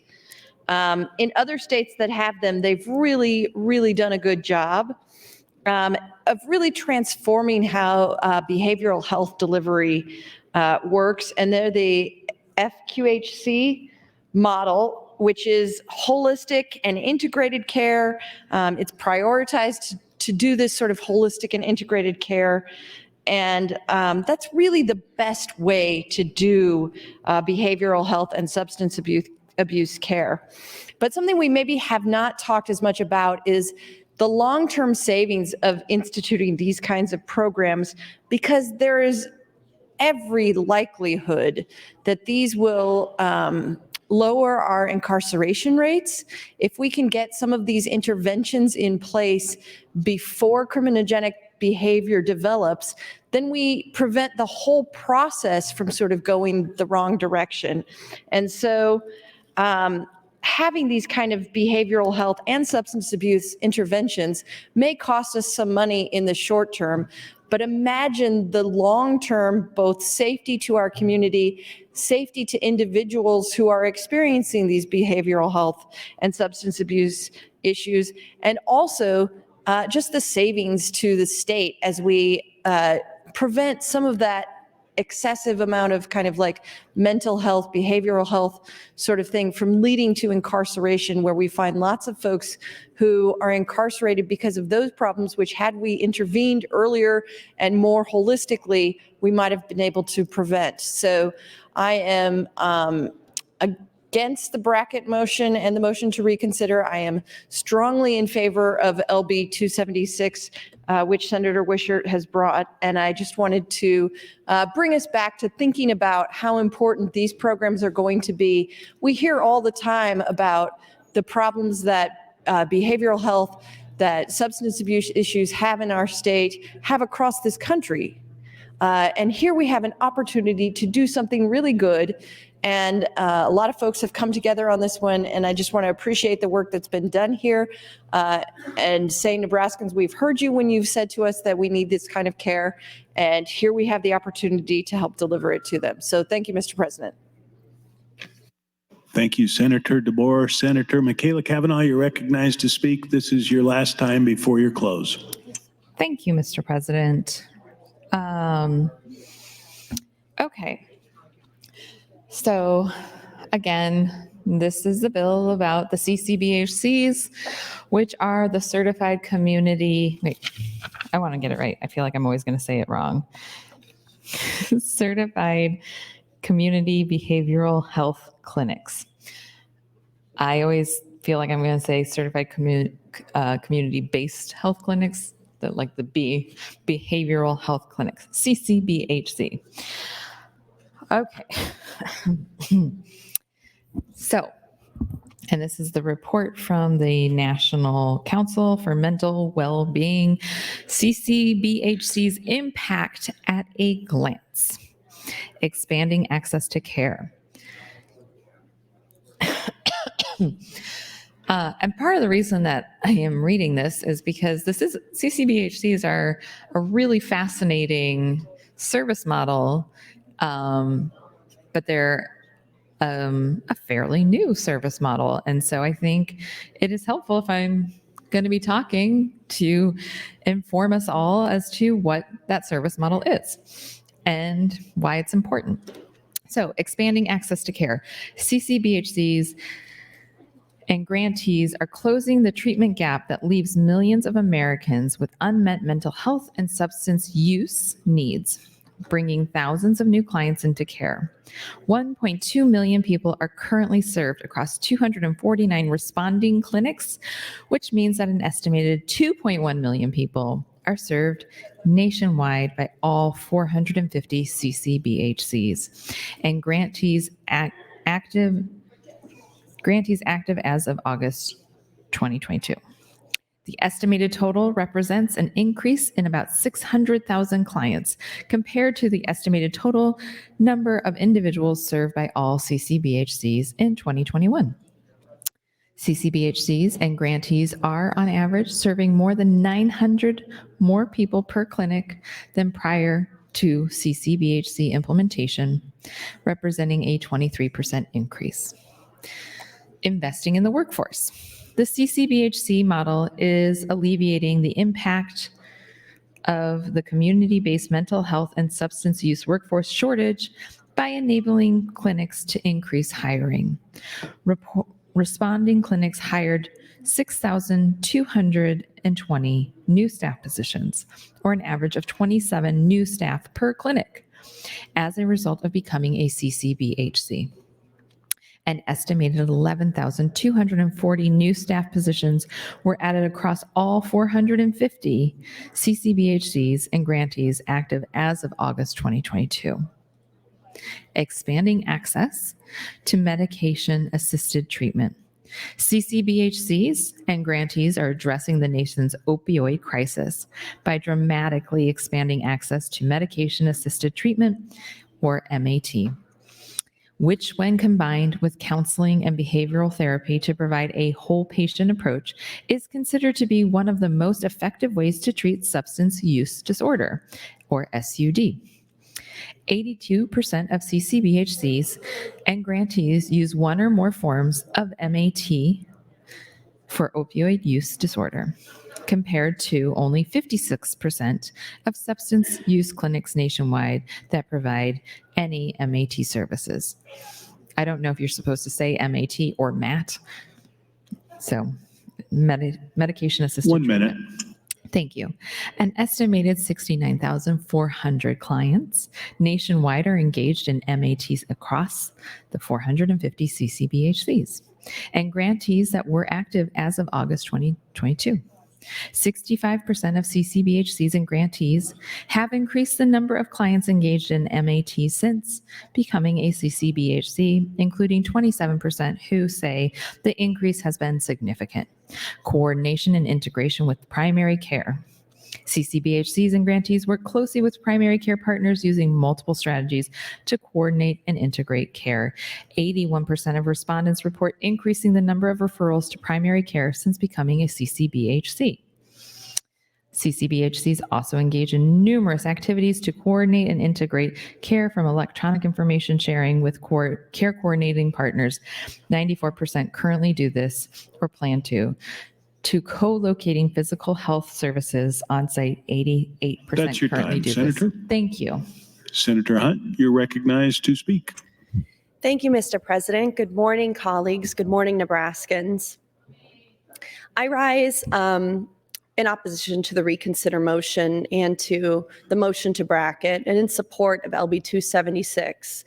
And I want to stand up and say that today, as Passover approaches at sundown today, I wanted to take a moment to extend my warm greetings and my heartfelt love to the Jewish community here in Nebraska, to you and your loved ones who are celebrating Passover this year. Passover is a time of great importance in the Jewish calendar, and it's a time to remember and celebrate the freedom of the Israelites from slavery in Egypt. It's really special this year that the Muslim celebration of Ramadan and Passover and Easter are all converging at the same time, that all of our Abrahamic religions are celebrating one of the most holy times of year together at the same time. And tonight, I just wanted to extend my well wishes to my Jewish friends and family as Passover begins tonight.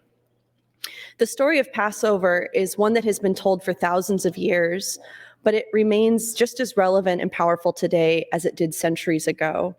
It's a reminder of the importance of freedom, justice, and the struggle against oppression. It's a time to reflect on the challenges that the Jewish people have faced and the triumphs they have achieved as a community. For many people, Passover is a time of family gatherings, festive meals, and traditional rituals. Whether you're singing the 4 questions or dipping parsley into salt water or adding an orange to the Seder plate to represent the fruitfulness of the Jewish community when we finally accept women and gay people and marginalized Jews to become active and celebrated in the Jewish community. Connecting with shared heritage and passing on traditions to the next generation is what this is about. But it's also a time of reflection and introspection, a time to think about the ways we can make our world a better place and work toward a more just and equitable society. Jewish Nebraskans are part of a rich and diverse community that has contributed so much to the fabric of our state. From the early settlers who came to Nebraska to start new lives, to the thriving Jewish communities that exist in Omaha, Lincoln, and beyond, Jewish people have a long and proud history here. Passover is a time to celebrate that history and look toward the future with hope and determination. At the same time, we cannot forget the challenges that the Jewish community has faced and continues to face. Anti-Semitism, bigotry, and hate crimes are still a reality in our world, and we must remain vigilant in the fight against them. We also must remember that there are many in our community who are struggling, whether due to financial hardship, illness, or other difficulties, and Passover is a time to come together as a community and support one another in whichever way we can. Whether you're celebrating Ramadan right now or preparing to celebrate Easter during Holy Week, or you're getting ready to observe Passover tonight with your family, this is a significant time for a lot of Nebraskans who are people of faith right now. And I think it's a very special thing that all of these observances have converged at the same time. My Jewish friends and family in Nebraska and around the world, whether you're celebrating with a large group or a small gathering, whether you're following all of the traditional rituals or creating your own new ones, may this holiday bring you joy, meaning, and a renewed sense of hope for the future. Thank you, Mr. President.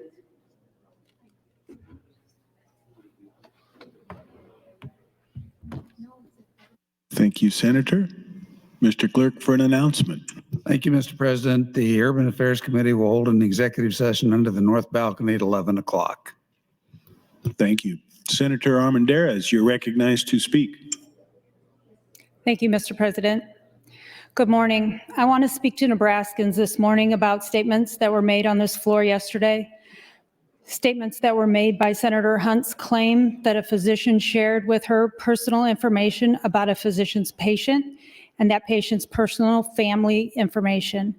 I want Nebraskans to know there are strict measures in place that enable all of us to feel free to share necessary information about ourselves and our private situations we find ourselves in with our physicians. In order to meet each person's specific needs, this trust is of the utmost importance, especially as we talk about mental health today, but definitely not confined to mental health alone. When HIPAA regulations were passed on a national level, it was well understood the deep importance of this trust between a patient and their physician. It was very reckless for a person with the stature of a state senator to disregard the profound implications of not only sharing that physician violated this trust, but on such a public national stage. Nebraskans, please know that we as state senators do continue to deeply value that trust you put in your relationship with your physician. We understand you need to maintain that trust, and we as public figures will fight to keep that information you have shared with your physician private. Thank you, Mr. President. Thank you, Senator. Senator Hunt, you're recognized to speak. Thank you, Mr. President. I know what Senator Armendariz is talking about, and I saw some people on Twitter and other social media speculating about the same thing that she brought up. I'll tell you exactly what happened. What she's characterizing it as is not right. And I also think it's rich of her to talk about trusting medical providers and trusting medical experts in Nebraska when she's voting for healthcare bans that are opposed by every major medical institution. So what she's talking about is yesterday when I said that I know that there is a member of this body who was not present for the births of his children because I talked to the OBGYN who attended his births because she was against these bans on healthcare, and I was trying to find a way to reach this senator. I found out that he wasn't present for the birth of his children, not because the doctor told me. The doctor did not violate HIPAA. She didn't tell me that. The senator had no idea who the doctor was. I walked up to the senator and I said, Dr. So-and-so is supporting this bill and she's going to reach out to you. And he said, who is that? And there's a senator in this body who knows what I'm talking about because we had that conversation. He said, who is that? And I said, she's the OBGYN who attended all of the births of your children. I won't even say how many children, because then you'll know who it is. And he said, oh, I wasn't there for that. So colleagues, I'm not talking about a healthcare provider that violated HIPAA. Senator Armendar is, who's now the champion of believing doctors, apparently, which she's not. So I just wanted to clear that up. It was the senator who said he wasn't there for his kids' births, not the physician. Thank you, Mr. President. Thank you, Senator.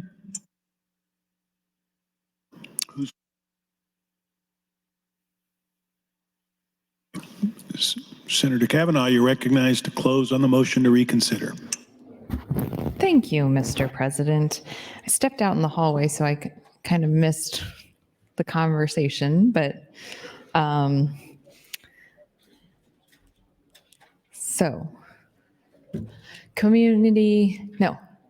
certified community behavioral health centers, CCBHC. That's the bill we're talking about this morning. And I have more to share about community-based health centers, certified community behavioral health centers. But I think that those will wait for after this vote. I will get back to the report that I've been sharing. So I started reading the top lines, impact at a glance, and then it does break them out a little bit more. So after this vote, when I have more times on the mic, I will go into the expanding timely access to care. I did stop at the top lines at a glance. So we had expanding access to care, investing in the workforce, expanding access to medication assisted treatment, or MAT, or MAT, not sure which one, coordination and integration with primary care, making crisis services and supports available to all is the next item. And that is nearly all respondents delivered crisis support services in their communities, which helps divert people in crisis from hospitals, emergency departments, and jails. CCBHCs and grantees' crisis response activities make them natural partners in states. 988 implementation efforts. Then there's improving collaboration with criminal justice agencies, meeting children, youth, and families where they are.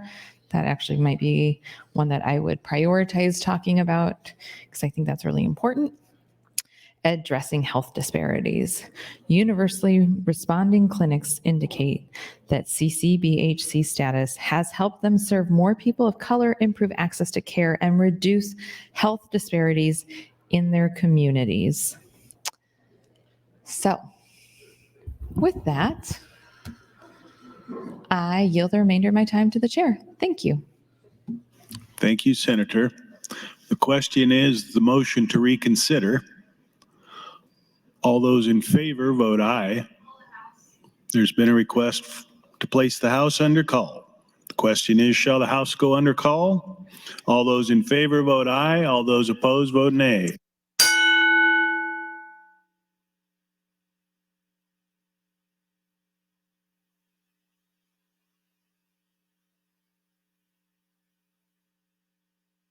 Record, Mr. Clerk. 13 nays, 9 nays to go under call, Mr. President. The House is under call. Senators, please record your presence. Those unexcused senators outside the chamber, please return to the chamber and record your presence. All unauthorized personnel, please leave the floor. The House is under call.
Senators Blood, Dorn, Raybold, Conrad, and Bostar, please return to the chamber and record your presence. The House is under call.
All unexcused senators are present.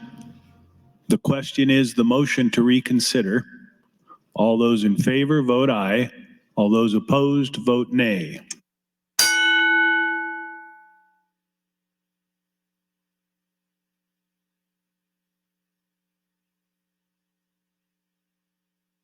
Record, Mr. Clerk.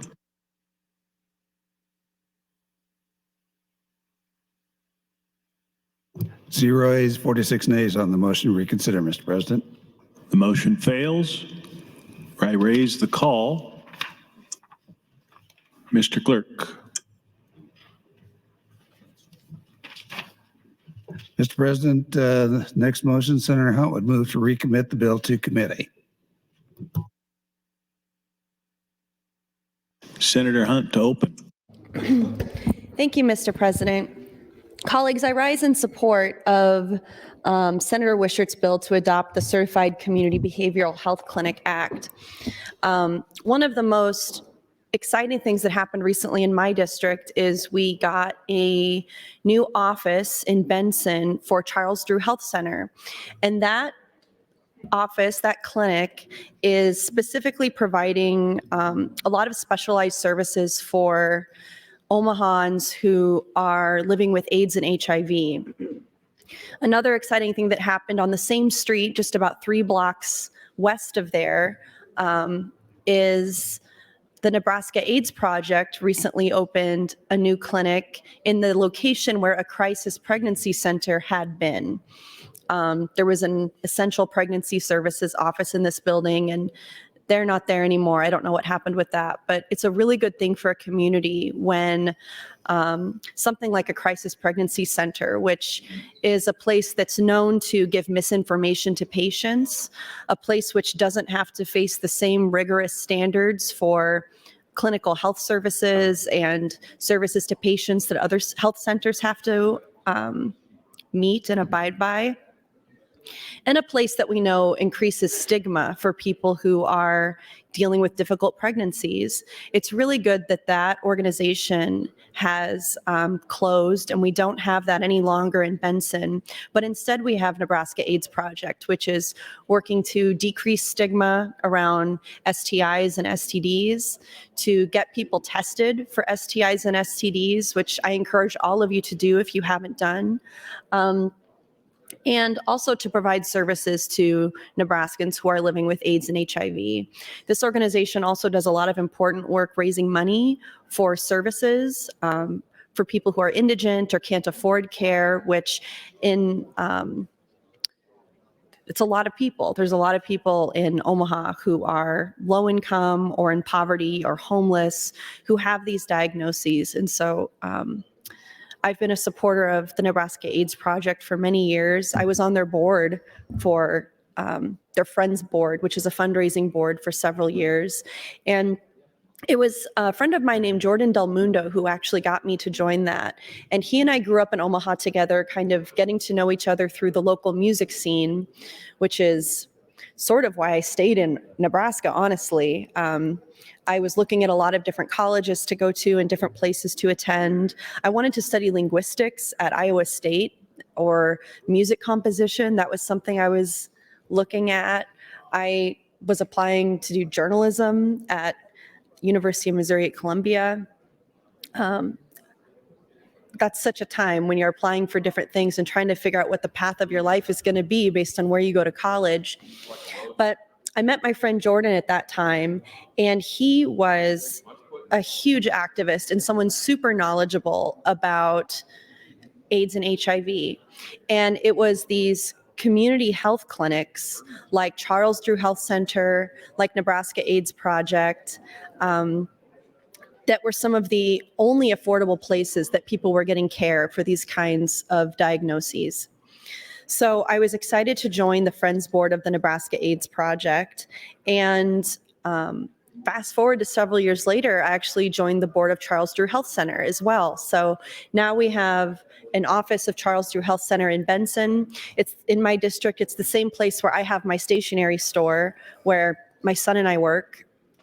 And so those are definitely important additions to the community in terms of community health centers. But a lot of people don't know that it's not just, how would you put it? Like physical medical health that they provide. Charles Drew Health Center also does dentistry. I've gone there to see dentists before I was on Medicaid, which now that the pandemic Medicaid has expired, I think I might be out of that again. So I've got to figure out a health insurance plan that I can afford. But in previous years before that, I just paid the penalty and just didn't have insurance because there was no kind of premium that was affordable when it's like, okay, you have to pay $500 a month and your deductible is $1 million. So you're basically paying $500 a month premium to have no care at all, which to me is a bad deal. I'd really rather just pay the premium and then try to get discounts from healthcare providers for paying cash because or doing different payment plans or things like that. Because often when you don't have insurance, you can work with them on a payment plan or something like that. So that's what I had been doing. And that's what I was doing when I went to Charles Drew Health Center to get dental care because they have a dentist office there. But they do dental, they do all kinds of physical health, they do STI testing and treatment, but they also do have behavioral health resources. And whenever someone in my community or in my district is talking to me about what resources are available to them? This is really one of the most common questions that I get as a lawmaker. And anyone on my staff would tell you the same thing, that the calls that we get, the emails that we get, the messages that we get on various social media channels, a huge percentage of those compared to other issues people have is people needing help accessing medical and mental health services. We hear from people all the time, even from other people's districts. Somebody from Ben Hanson's district is talking to me about this right now because they told me that they did not receive a response from their state senator, and we're helping to connect them with some resources to financial assistance for healthcare. It's a woman who lost her job because her husband has cancer and she had to stay home and be a caregiver for him. And because of a law that we passed a couple years ago that allows people who have to leave work to care for a sick family member to apply for unemployment insurance, she was on that, but that ran out. And her husband is so sick that there's really nothing else they can do, and they don't have the finances to hire any other kind of caregiver, and they're even struggling to pay the bills that they have for his care. So we did some research about what nonprofits exist that can give them financial aid or grants, or different grants and financial aid for home health care aides. And what this represents to me is how government has let people down. And it goes back to what I was saying on my last time that I was speaking here about during this time, the most holy time for the Abrahamic religions, whether you're Muslim or Jewish or Christian, this period of Ramadan and Passover and Easter and the Holy Week, this is really the time that we need to be looking out for each other.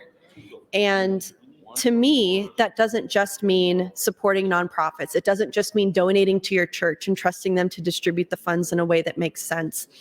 It means making sure that government, that we pay taxes to, that we give our time and treasure and resources to, that they are distributing the resources that we give them in a way that actually helps us. And to me, that means things like support for certified community behavioral health clinics. And that's why I support LB 276. It's a great thing to be able to know that there are low-cost options for people who are in mental health crisis, who are facing things that would be really difficult for them to overcome if they didn't have that kind of assistance from a mental health therapist or counselor. And it's these community behavioral health centers that are making that accessible. I wish that these are services that government invested more in, especially when we see things like rising in gun violence. We see an increase in gun violence in this country.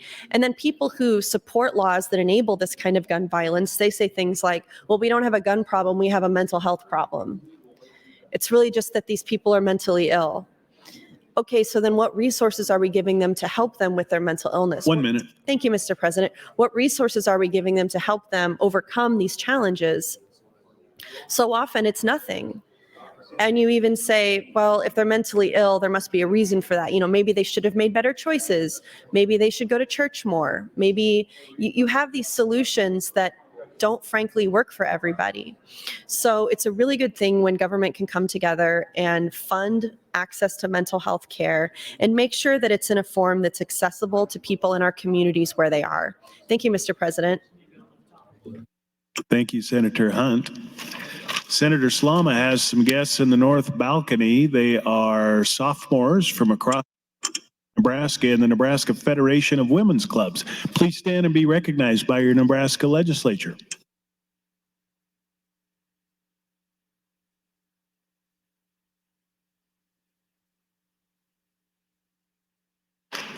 Senator Michaela Cavanaugh, you are recognized to speak. Thank you, Mr. President, colleagues. Okay. Just keep getting this tickle in my throat. CCBHCs, impact at a glance. I was going to skip ahead to meeting children, youth, and families where they are. So Sorry, should have skipped ahead, I guess, before I was, here we are.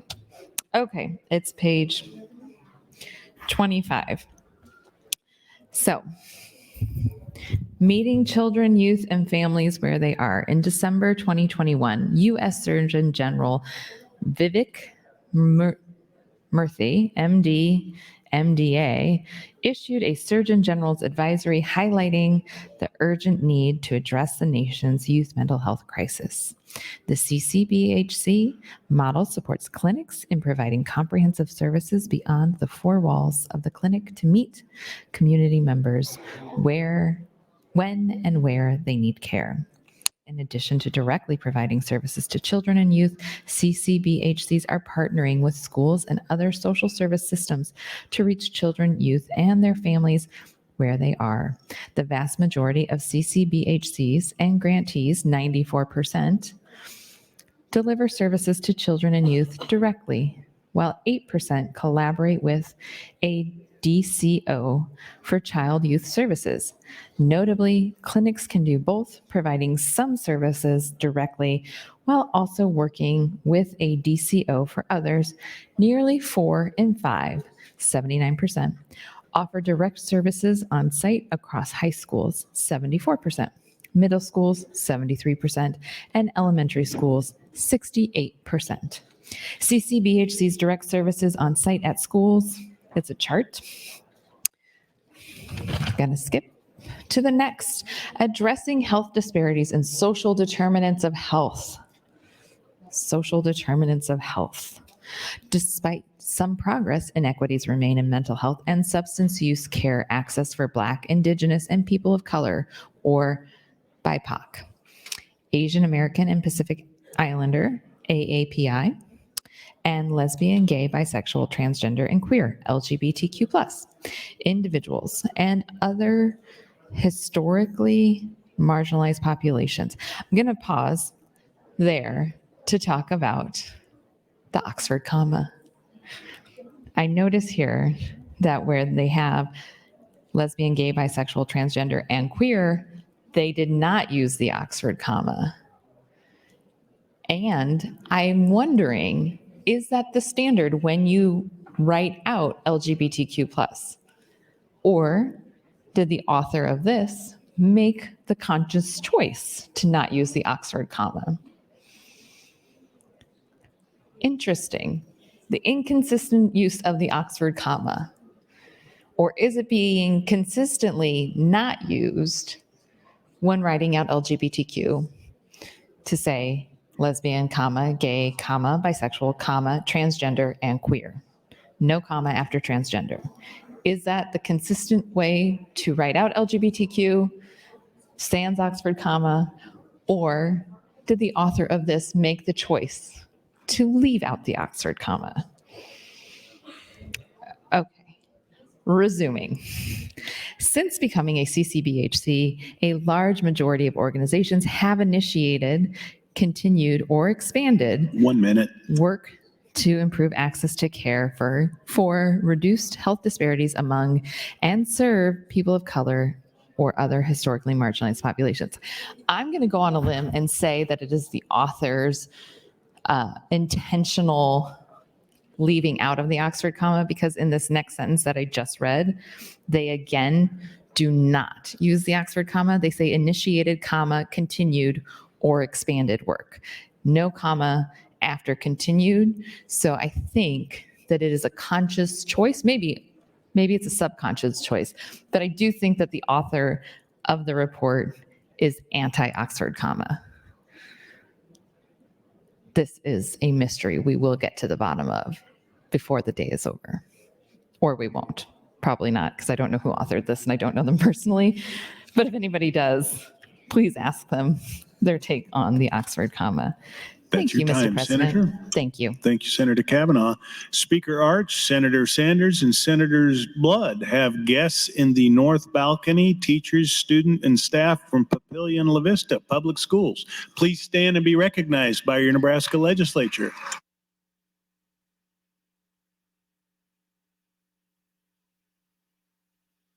Senator Hunt, you are recognized to speak. Thank you, Mr. President. Colleagues, I was just talking about the great addition to our community. Charles Drew Health Center has been in Benson in my district, and they recently opened an office on Maple Street, right in the heart of Benson, which is a really good location, especially for people who do not have reliable transportation. We know that people who rely on community behavioral health care clinics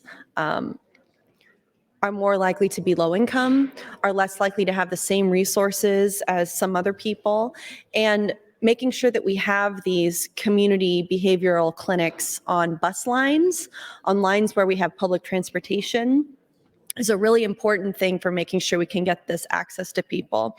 There have been a lot of measures taken in this legislature, led mostly by Senator Wayne, that I've really admired to try to use whatever tools we have at the state government level to strengthen access to local public transportation. And when I was running for office the first time, one of the biggest things that my constituents talk to me about, which tells a lot about my district and also makes me chuckle even more when somebody like Senator Jacobson stands up and says that I'm not normal and I don't understand what Nebraskans want, is what a lot of my constituents were specifically talking about that was important to them was public transportation. My constituents want bike lanes, they want buses, they want more routes, they want more reliable transportation. And I tell them, this is kind of an Omaha thing. This is kind of a city council thing. We can connect you with our city councilman and you can talk to him about that and lobby him for the changes that you want to see made. But Senator Wayne had a bigger vision than that, and he has introduced different pieces of legislation over the years to give state support to public city level metro municipal public transportation. And those are measures that I supported wholeheartedly because the people in my district have made it clear that buses, transportation, especially bike lanes, I wish we could do more for that, but alas, it still remains kind of a city issue, are more accessible to people in my district, especially since my district has so many people that use community behavioral health clinics. There's several offices of Charles Drew Health Center, One World Community Health Center as well in Omaha, where people from my district have taken advantage of healthcare services, whether that's dental services or regular preventive checkups or STDI testing and treatment. Charles Drew, I don't believe they don't do OBGYN stuff or anything like that. And happy to be corrected, but I don't think they do that type of care. And that is something that we should be taking a look at down the pike as we continue to consider bills and legislation that has to do with healthcare, whether we are doing something like LB 276, which adds resources to healthcare clinics and makes them more accessible, or we're considering bills that are bans on healthcare, like LB 574, or LB 626, because we see what happens in other states like Idaho, where 3 hospitals have decided to stop taking pregnant patients, they're stopped doing OBGYN care altogether. They're not doing birth anymore at all because there's too much liability for physicians who might accidentally commit, as you would say, an abortion, as you would say somebody would commit a crime. You use the same exact language for doctors who are using their best judgment to provide health care. Thank you, Mr. President. So when we are looking at legislation that affects healthcare clinics, not only thinking about access for patients, but also making sure we're keeping Nebraska a hospitable place for healthcare providers and workers as well. There's so many things that we can be doing to recruit and attract more nurses to Nebraska. I have a friend who recently went through nursing school at like age 40, and I admire her so much for that. During the pandemic, she decided that her calling was to be a nurse, and she has been working in community behavioral health clinics. So this is a bill that I know would affect her, and she's a constituent of mine as well. So legislation like LB 276 is really exciting for keeping Nebraska up to date in terms of what healthcare providers need and what patients need. Thank you, Mr. President. Thank you, Senator Hunt. Senator Conrad, you are recognized to speak.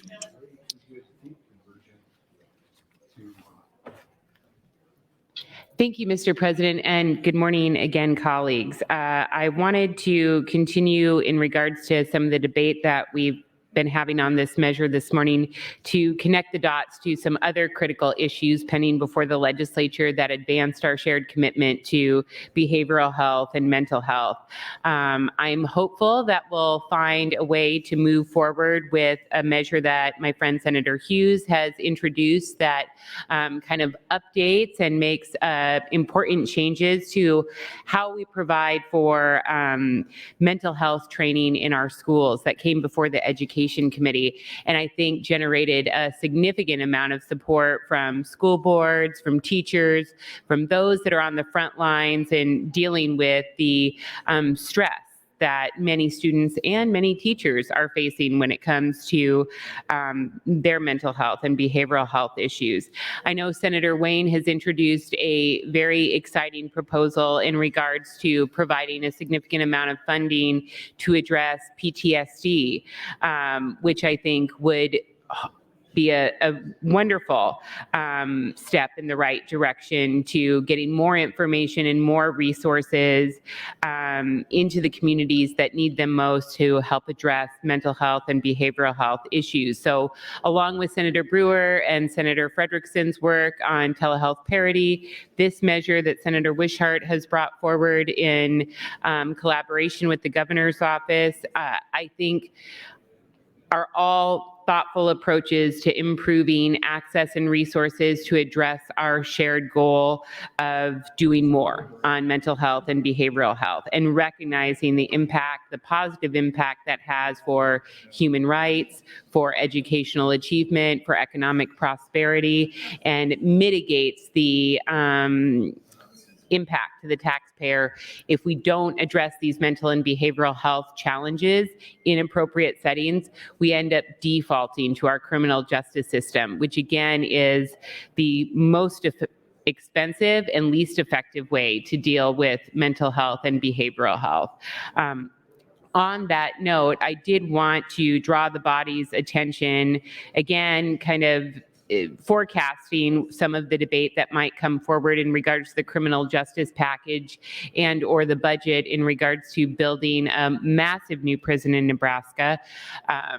I want to make sure that the body is aware of some really important data and analysis from the Office of the Inspector General for Corrections. So they provide annual reports and special reports as our representatives, as part of our oversight function to the crisis-riddled Department of Corrections. And one thing that they've continued to do a very deep dive on in relation to overall staffing and vacancy challenges there, which are starting to be addressed due to some better compensation, which is good and deserving for those on the front lines. But one area that we still have a huge crisis, in particular in our correctional system, is in regards to mental health professionals. And the body has saw fit to infuse significant investments into our criminal justice system to provide special treatment units for those that have the most exigent or acute mental health needs. So in a system of thousands of people, it's been a while since I looked at the number, but I think roughly about 7,000 people within our criminal justice system in Nebraska.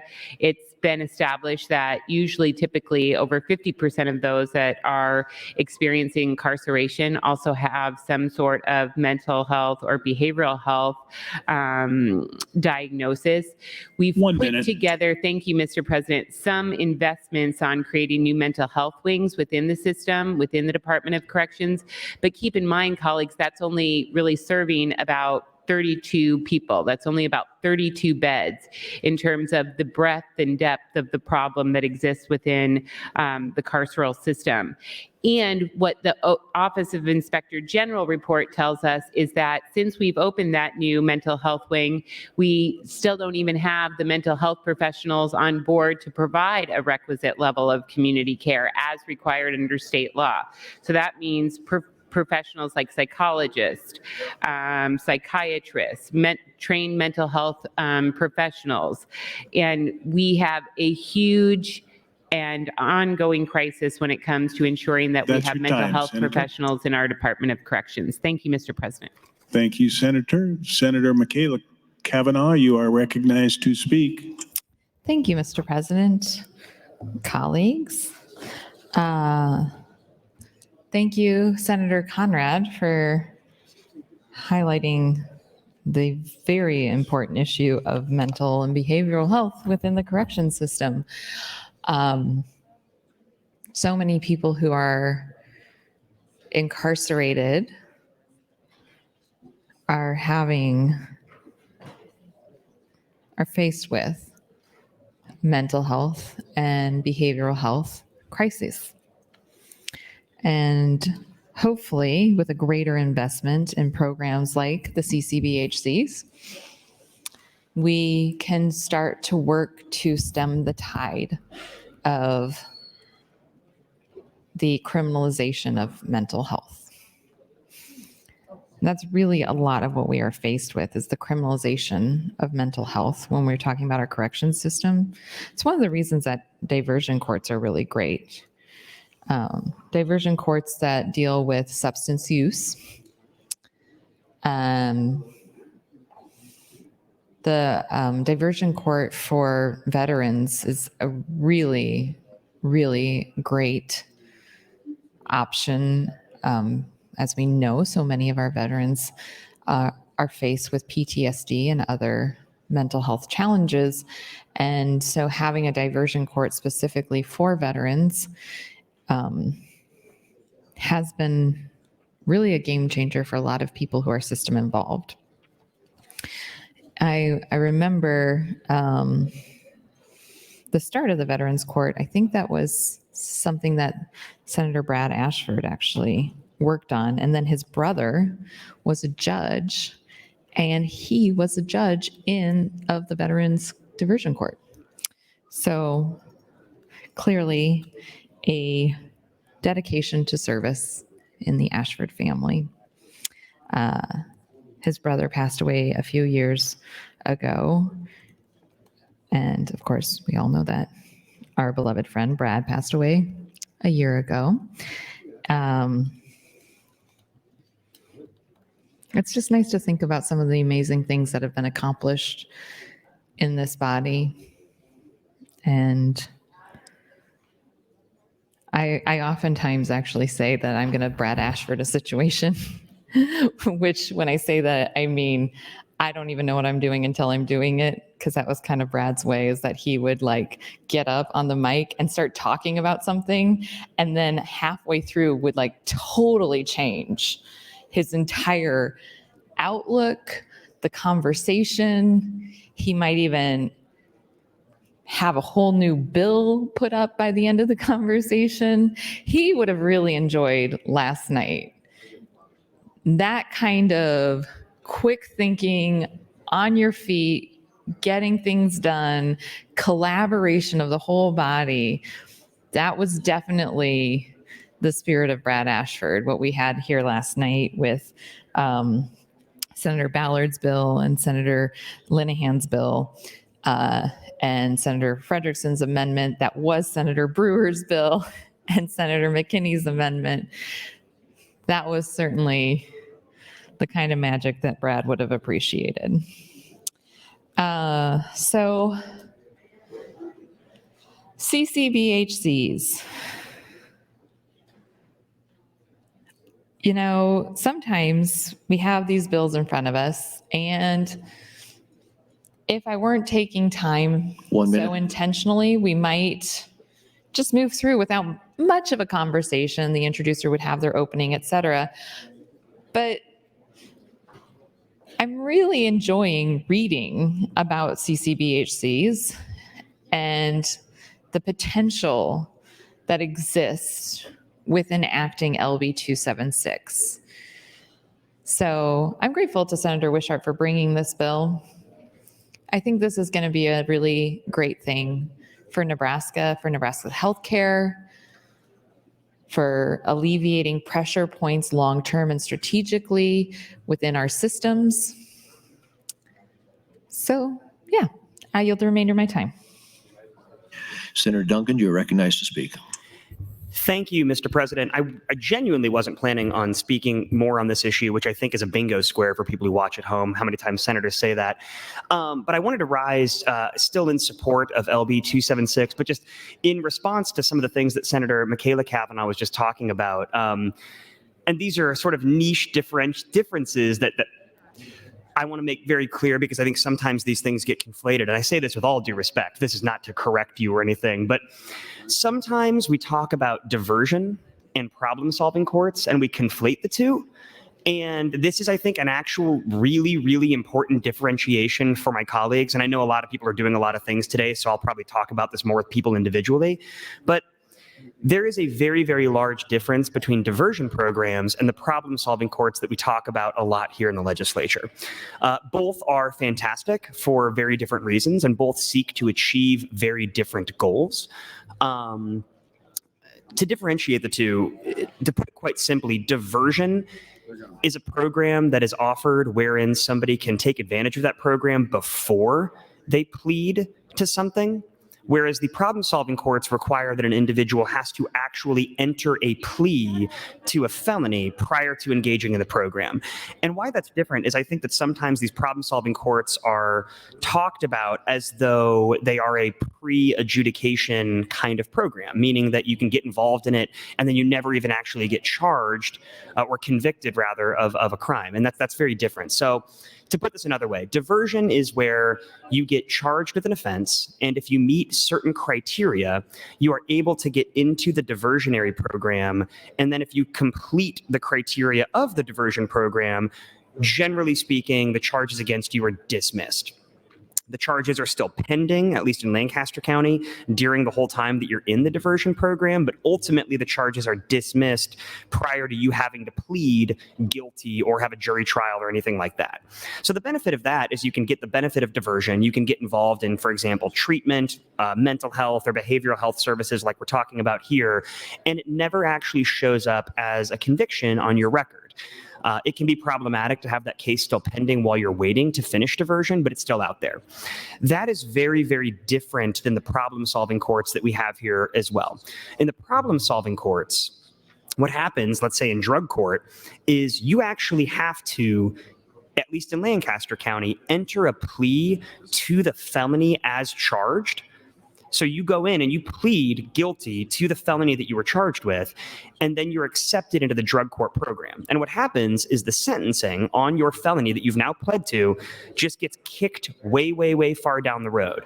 And you essentially have, I think it's generally a 24-month program, so a 2-year program where you have to do really intensive supervised probation, essentially, where you have to fulfill certain needs, again, utilizing behavioral health services and substance use services, which is why that's really relevant to what we're talking about here. And if at the end of those 24 months or however long the individual program is, you've successfully completed it, then what happens is rather than be sentenced on your felony, the case is dismissed. If, however, you are unsuccessful in your drug court program and you've done, let's say, 18 months and you're unsuccessful and ultimately are discharged from that drug court program, you are then sentenced on the underlying felony that you initially pled to. And so I just want to be very, very clear about that. And it's just like a personal thing that pops up is that, and I understand it's a very nuanced issue and I'm happy to have this conversation with colleagues, but I think when we conflate diversion and the problem-solving courts, we do ourselves a little bit of a disservice, thank you, Mr. President, by confusing two incredibly important different programs. Now, the other thing that I think is noteworthy here is that the diversion programs are essentially run by the county attorney offices, and they have their own discretion to admit based on their own criteria, whereas we as a legislature and the Supreme Court here in Nebraska, I think, has done a really good job of sort of establishing the problem-solving court criteria. There's some issues I know across the state of how these are being set up, and we can continue to debate those and figure out what best practices are. But I just want my colleagues to understand that when we talk about problem-solving courts, we are not talking about people just getting off of these charges without even having to plead to something. In order to be involved in the problem-solving court, you are pleading, generally speaking, to a felony and undergoing an incredibly intensive supervised term of probation essentially for generally a number of years. So I wanted to make that differentiation clear. Diversion is different than problem-solving courts. Time, Senator. Thank you, Mr. President. Senator Hunt, you are recognized. This is your last opportunity before your close. Thank you, Mr. President. I see Senator Erdman in the queue to call the question, but after I finish this time on the mic, I'll withdraw this motion to recommit so he can fall out of the queue unless he has something else to say on the underlying bill, which then he'll certainly have the opportunity to do that. I've spoken a lot publicly over the years about my own struggles with mental health, and part of the reason that I do that is to destigmify, to remove some of the stigma around just normalizing that we all have struggles and it's okay. And also because my experiences in that area, my experiences with that, have a lot of bearing on the way I vote and the way I move in this body and in the world. When I was, probably 14 or 15, maybe younger, I couldn't drive, so probably 14 or 15. I was at Crossroads Mall, and I was a big shoplifter. I was one of those teens that's got very sticky fingers and like always finding something to take, even if for nothing, for no reason, for like a thrill, basically. And I did get caught, and I was shoplifting like long opera gloves or something, and it's the dumbest thing, the dumbest decision, so stupid.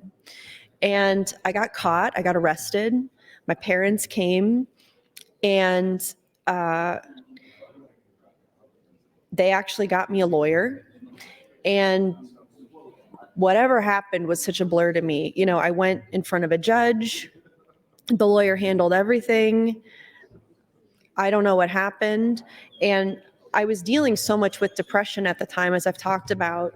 I believe the attorney kind of made that argument that it was like, this kid is mentally ill and they need treatment and they don't need to be locked up.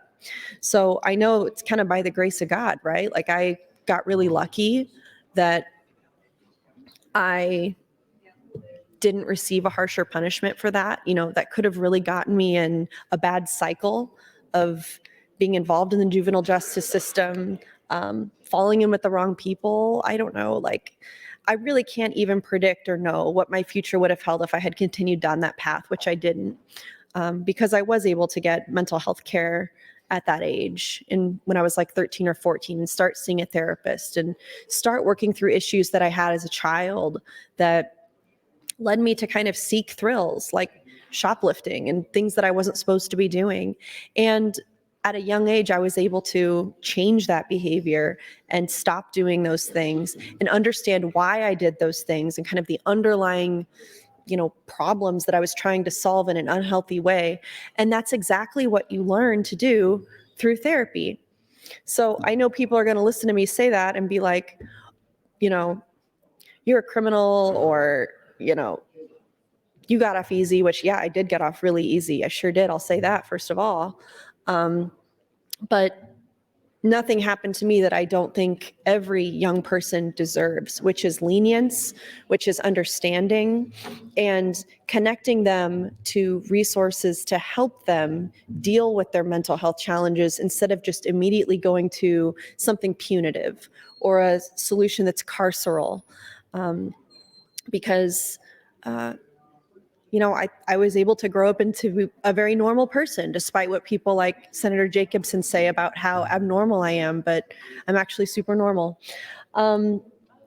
So it's these kinds of experiences that inform my support for bills like LB 276 and support for the Certified Community Behavioral Health Clinic Act. And I'd like to withdraw my motion. Thank you, Mr. President. Motion is withdrawn. Mr. Clerk?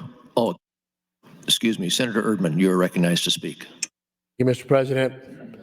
Senator Hunt, I changed my mind about calling the question. I have a few comments. I received a couple emails today on this bill, one from a good friend of mine who's a teacher, and his concern with this is this is going to ask them to do things about mental health that they don't normally do. He would rather teach.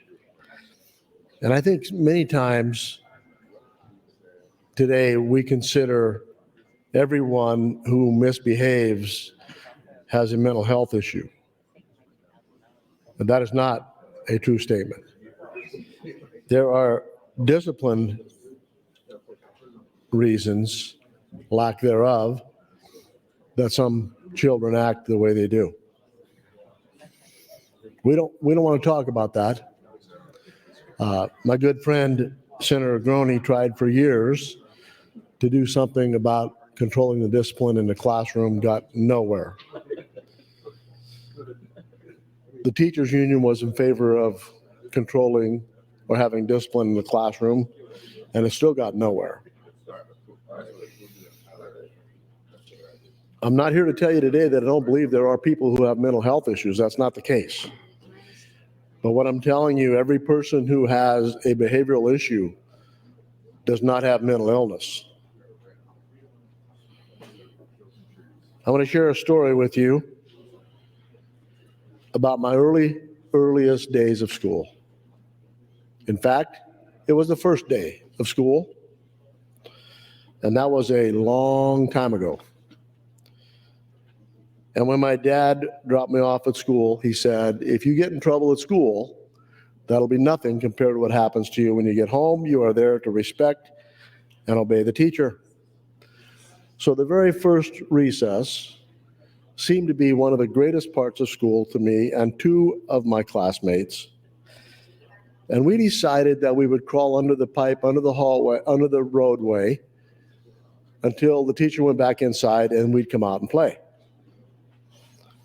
Well, the teacher seen us go underneath the highway, and she came out and she asked us to come out. And there was a girl, and she swatted her a couple times.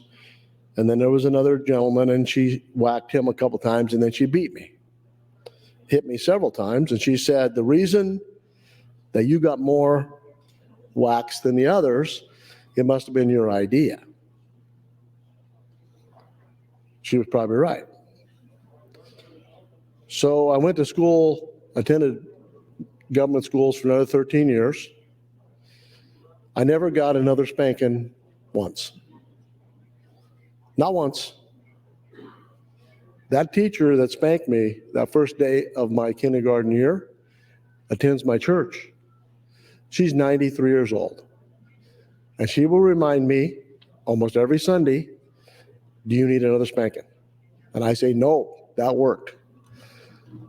So the point was this. I knew that what I did was wrong. The teacher showed me that it was wrong, and the discipline that she gave me proved to me that I don't ever want to do that again. And so until we get some discipline in the classrooms, until we understand that disruptive behavior stops learning, until we understand that, that's why third graders can't read a third grade level, is because of the disruption in the classrooms. That's why teachers are leaving the teaching profession. 1 minute. It's because they don't feel safe. And so we're going to make those teachers do something other than teach when we put this bill in place. But that's what we do in the Nebraska Legislature. We put Band-Aids on the amputation. We never want to try to deal with the root cause. I don't know. It doesn't appear to me that this bill seems to be the answer. Thank you.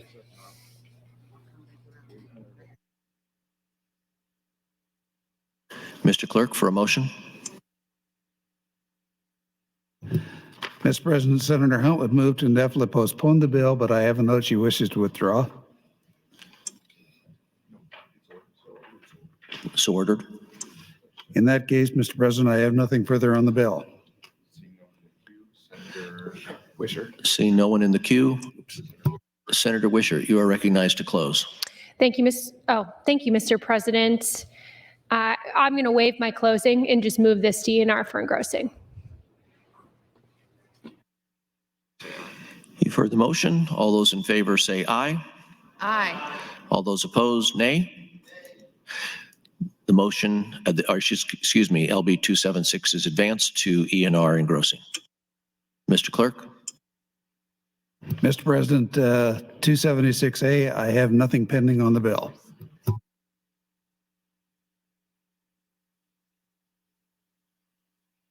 Senator Michaela Cavanaugh, you're recognized to speak. Thank you, Mr. President. I am going to be very brief. When I was talking about problem-solving courts, first of all, thank you to Senator Dungan for that clarification and distinction. But my staff came over and told me a little history about problem-solving courts and our very own Senator Ray Aguilar. Senator Ray Aguilar introduced the legislation that authorized the beginning of problem-solving courts in Nebraska. So I just wanted to acknowledge that since Senator Aguilar is here with us, and I thought that was an interesting historical tidbit. Thank you. I yield the remainder of my time. Thank you. Seeing no one left in the queue, Senator Wishart, you are welcome to close on 276A.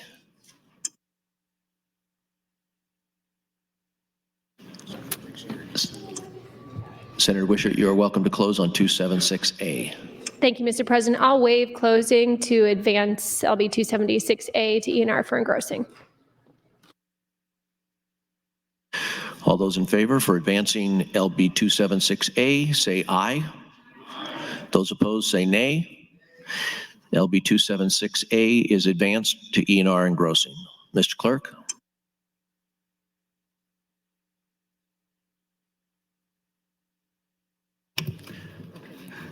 Mr. President, some items.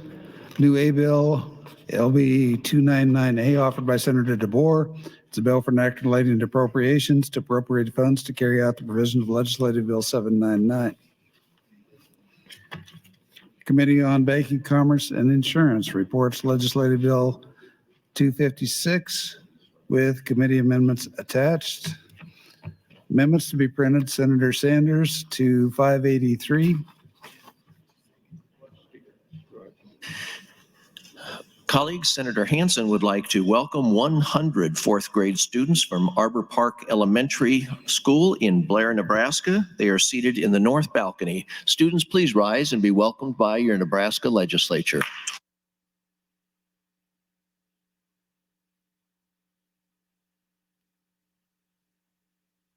Mr. Clerk, you may continue with items. Mr. President, two announcements. The Executive Board will meet in room 1525 at 12:30 today. In addition, the Appropriations Committee will hold an executive session at noon in room 1307. Finally, priority motion.